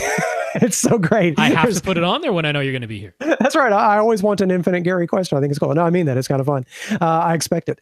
Whenever we discuss screen size for a given seating distance, we always seem to put it in terms of the horizontal field of view. But what role does the screen's height play in determining the ideal screen size? For example, if you opt for a 2.35:1 aspect ratio screen and you find your personal preference for your seating distance, if you were to switch to a 16:9 screen, would you want to sit farther away or reduce the screen size since it would be taller? Maybe he's overthinking it. I don't know. Well, I mean, the thing is, I've seen, size for seating distance guides that do put it in terms of screen heights. Right. But I find that odd because most of the time, the thing that's changing in your aspect ratio is the width. It's usually the height, right? As far as what's on the disc. So I mean, like if you're just watching on a disc and you're going to watch it with black bars, you're going to want the thing that fills your field of view width-wise. Yeah. Not the thing that fills your field of view height-wise, right? I mean, the height changes on the disc. You get the black bars that come in. It makes it equally as wide, but not as tall. But I suppose if you're thinking of a constant image height setup with a projector, well, then your height is remaining the same and you're zooming in your projector or putting a lens in front of it to stretch the image width-wise. I always go by the horizontal factor, right? Yeah. Because like even if I went for what would traditionally be a constant image height setup, I still want IMAX to be taller than CinemaScope. Exactly. And I want CinemaScope to be wider than HDTV. I gotcha. Mm-hmm. So I want HDTV to fill like a 32, 34 degree field of view width-wise. I want CinemaScope to fill a 45 degree field of view width-wise, and I want IMAX to maintain a 45 degree field of view width-wise, but then be taller. That's what I want it to do. No, that makes sense. And our field of vision is so much wider than it is tall. Yeah, we pay more attention to side than we do top to bottom. So yeah, I mean, if you were to switch from a 2.35:1 projection screen to a 16:9 screen, I wouldn't want it to get any narrower. No. I want it because you're still going to be watching a bunch of CinemaScope 2.35:1 movies on your 16:9 screen. They're just going to have black bars at the top and bottom. There you go. So it's exactly the same screen size. It's just now that if you're watching something in IMAX, it can be taller than your CinemaScope screen used to allow. Also, I think in practical situations, the width is what's limited more, I think, for a lot of people. As far as installing it, usually, yeah. So I guess that's why it's talked about more. I'll tell you what, since that was easy, let's run through one more before I abandon you. I feel bad if I just run off after that fairly straightforward Infinite Gary question. Now on to Gabriel J. Gabriel has been using a projection setup for many years now.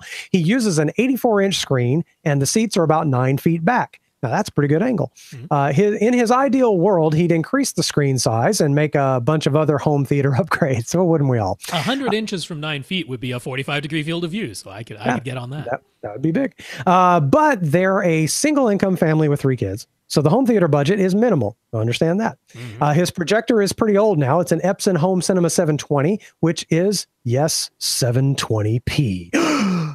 Well, you know what? Like I said, I just used a Panasonic Plasma from 2005 until just this week, and it maxed out at 1366 by 768. So it's okay, man. It was scaling everything. Yeah, everything was literally everything was either up or down. He already replaced the lamp once. Now, 3.5 years later, the replacement lamp blew. He's not unhappy with the lifespan. They use the projector every day, but it's still an unexpected expense at the moment. So we're looking at an 84-inch screen. Okay, a new lamp will cost a couple $100. His wife is less than thrilled about that, understandably. But it's the only display they all watch together as a family, so they need something. And realistically, he could scrape together about $500. So what to do? Does he just replace the lamp? Could he use this as an opportunity to finally upgrade his projector to at least 1080p? But keeping in mind, the budget needs to stay around $500, or should he switch to a flat panel? Are there any 55 to 65 4K flat panels for $500 that would be so good they'd be worth the decrease in size? I don't think so. But I do think you could probably find a projector awful close to $500 at 1080p that would make him happy. Is that true? That could match the other specs of that Epson 720? Yeah. I think so. Go into the flat panel in this situation. I don't think so. You're not going to be happy. You can get a 65-inch one that says it has 4K resolution and says it's compatible with HDR. That'd be TCL's S405. No, don't do it. It's edge lit. No. It's not really bright enough to actually do HDR. No, you're not gonna like it. It's 65 inches versus 84. Yeah, it's just a giant ugly picture. Don't do it.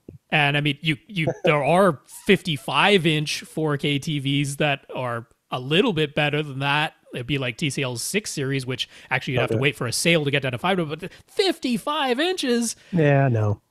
There is a visceral reaction we all have to something we know is a bigger screen. Even if you sit closer to a smaller screen, there is there's a bigger effect on your brain. Literally feel it, because that's within where the focal length of our eye, the lens in our eye, is actually making adjustments when we're that close. So. Yes, and so no, man. Once you're in the projection lifestyle at that size for that long, you'd be miserable going to a small TCL. It wouldn't be good. So if you can get to a good 1080p TV in that $500 range, might have to push it a little more. Right away, my first thought was, can he get a BenQ HT 2050? Or right now it's the 2050A. Right. They go for $700. You can often find them right around $650, $675, but not at $500. $693 right this moment. $693 on an Amazon seller right now. As we speak, yeah. But they're right around $700. Now, why do I like that model? Well, $700 as far as 1080p projectors go is pretty affordable. But what I like about it has really accurate color. It's got an RGB color wheel that spins at a 6 times speed, which means you'll never see rainbows on it. Nice, accurate color, bright, affordable, has a teeny tiny little bit of vertical lens shift, which is nice to have because it means where you put it, you can, get it right on your screen, square it up. So I really like that model, but it doesn't hit $500. He was talking about he likes looking for refurbished. He likes looking for, direct from the manufacturer, stuff like that. If you can get an HT 2050A or HT 2050 from the year prior, because really nothing changed, at $500, I would be very on board with that. Very, very on board with that. Does Accessories for Less have projectors like that? Nope. Unfortunately, no. But I would be super on board with that. Now, there is a model below that, which you definitely can find for under $500. Still from BenQ. It's their MH530 FHD. FHD standing for Full HD. It is 1080p. So what are you giving up? What are you giving up? You're giving up some stuff with that. So, no lens shift at all. Right. You'd expect that. It goes down to a, RGB CYW color wheel. Basically, it's the thing that they call in DLPs brilliant color, which is all about getting it really, really bright at the expense of not very accurate. You can turn off brilliant color. Oh. If you do that, it's not as bright, but that's fine. You're talking 84-inch screen size. We're not worried about maximum lumen output. That's not the problem. But when you do that, now it only uses the RGB segments, which means that you're down to like a 3 times speed color wheel instead of a 6 times, which means you might see some rainbows. It's not impossible. The color won't be as accurate. It won't be quite as saturated. So you're giving up a little bit of color accuracy, a little bit of bright, unless you turn brilliant color on, in which case it's really, really bright, but definitely inaccurate colors. Contrast, not terribly different. Black level's not quite as good on the MH530. What about compared to his current Epson 720? That's the thing. You're coming from a Home Cinema 720, which is pretty old now, and the MH530 is going to look brighter. It's got a new lamp. It's going to look tack sharp, because it's a single chip DLP, so it's tack sharp. Contrast and black levels, you're not going to see a downgrade going from a home cinema 720 to that. So one of those BenQs, if you can scrimp and save and get the HD 2050, I would personally be happier because I care about the accuracy of the color and that little bit better contrast. But that MH530, for what you're coming from, I think you could be very happy with it. I think so too. That is a compelling, like right now, the 2017 model on Amazon, $433. Yep. Compared to he would have to spend how much for $200 on a new lamp, right? Yeah, it's like, man, no, I'm not. No way am I spending $200 on a lamp when a brand new projector with better specs is only $400 and some odd dollars. Yeah. That, if you hunt around and see if you can find that 2050 for refurb. But otherwise, man, how exciting to get the higher resolution and probably, a better picture overall. And plus, hey, it's Amazon, man. You can send it right back if you hate it. I mean, this is one of those things where someone gets this thing and they're like, man, you're a snob. because it looks really good. Right. No, I have this same effect. There's a friend of mine in town that we hang out with, and he loves watching movies, but he thinks my wife and I are ridiculous for the amount of money we spend on video technology and audio technology. He comes over and he goes, wow, it looks amazing. And then he just will not do it for himself. Sure. And he was asking me the other day, it's like, hey, I saw this little Chinese projector for $150. Should I get it? Like, what do you think my answer is going to be? No, of course not. But I understand there are times when the budget just dictates what you're going to do. That's just where people are. And some people just can't get past a certain dollar figure, even if they could, much less if they can't. Right. So I understand completely. So yeah, man, in this case, if you already say you can scrape up $500, you might not even need to scrape up $500 to get a better projector than what you're used to. And if you can find the other one, go for it. It's time to upgrade. I think your wife's going to be down with that too. I think it could be well justified. I think it could be done without going insane on the price. And and there you go. You're going to get a BenQ. Not in this situation. I'd love to hear back from Gabriel to see what they ended up with and how they liked it and how that changed movie night, because I think they're going to have a great time. For sure. There you go. Well, Rob, I mean, kind of do have to. Absolutely. Oh, dude, thank you so much for filling in. It is a tremendous help. Left you with a few here, and I hate that, but I do need to get on. It's absolutely fine. And actually, I know Tom will want to weigh in on a couple of these, so I'm gonna do one more after you're gone, and that'll be it. Okay, you talk about Nick's question, and I'm gonna say bye-bye for now. I'm gonna jump down to JPR's because I know Tom's gonna want to weigh in on Nick's. So. There you go. Okay, great, man. Well, I'm going to say goodbye now, and I'll chat with you real soon. And thanks for having me on again. It's really fun. Thank you for being here. Where can people reach you if they want to? Find me on Twitter @LeeOverTweet. And since I've already given out my email address, you can email me, leeoverstreet@yahoo.com. But Twitter is really nice, so LeeOverTweet. And if anybody wants to follow me, great. It's fun. Awesome. And we'll see you later, man. Thank you so much, Lee. All right. Bye-bye, y'all.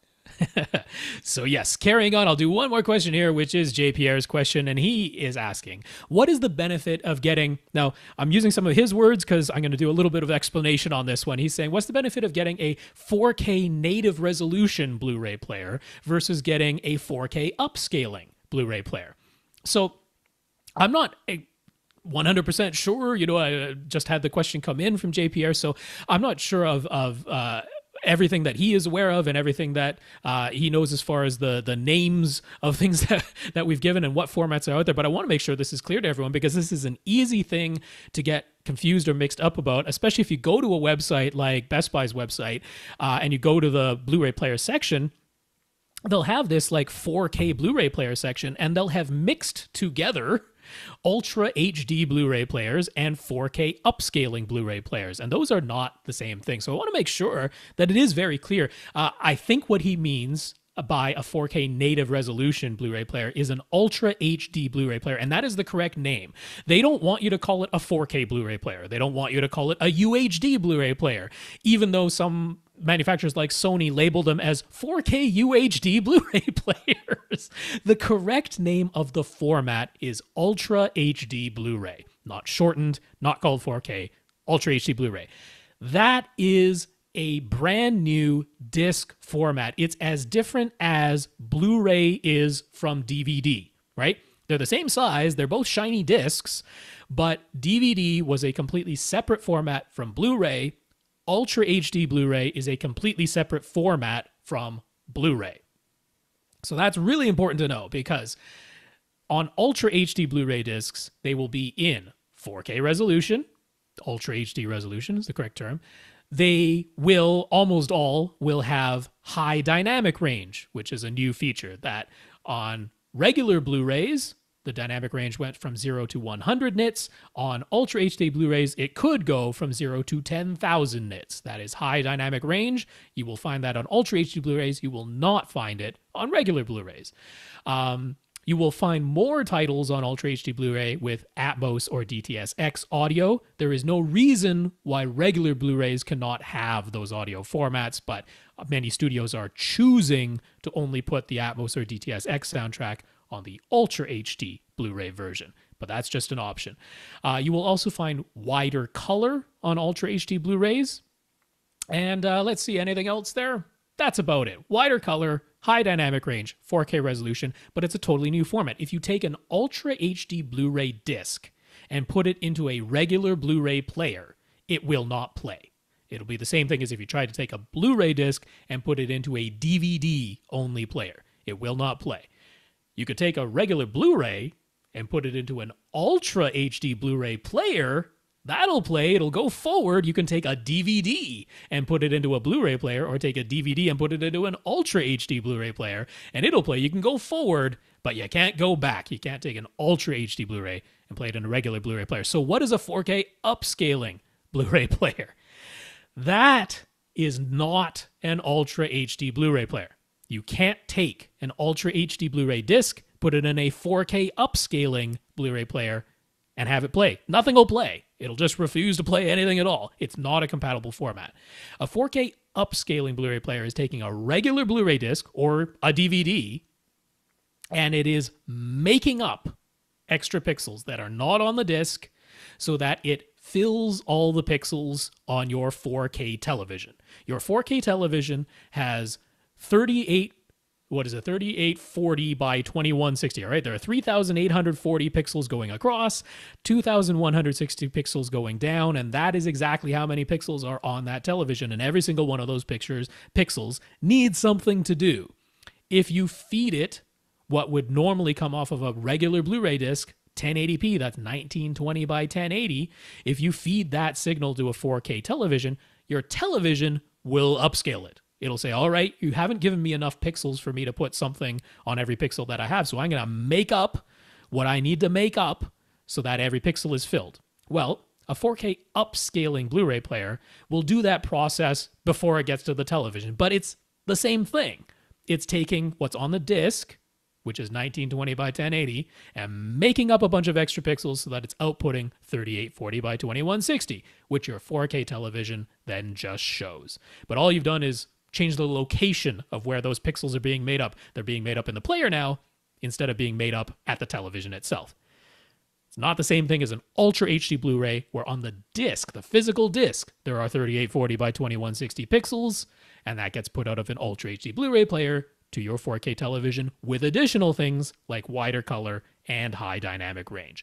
So, if you get a 4K upscaling Blu-ray player, it is not the same thing at all as getting an Ultra HD Blu-ray player and physical Ultra HD Blu-ray discs. I know they both say 4K. I know they're often listed together on the same page on a website, but they are not the same thing. I hope that clears it up.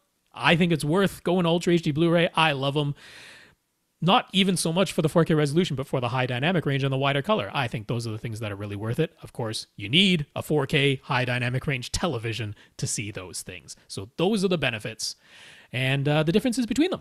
Alrighty, so that'll be it for this week, which means we still have on our list, we have Nick B, we have Neil H, and we have Brian R. that is everybody who's left on our topic list. I did get some questions that came in Monday, Tuesday, and Wednesday now throughout this week. So we'll talk to you next week about those questions.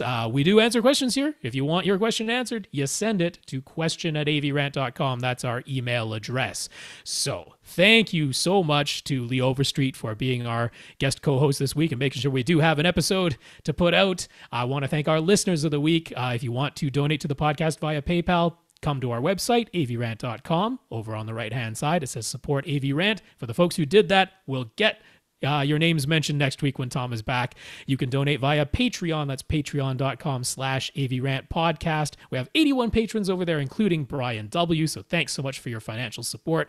And we want to thank James C., who went beyond his trifecta. He donated on PayPal. He is a Patreon supporter. He talked us up to Accessories for Less when he bought some KEF LS50 speakers. And on top of all that, he gave Lee a birthday present in the form of an Amazon gift card. So thanks so much, James, for doing all that. On behalf of Tom Andry, I am Rob H. Now go out and listen to something.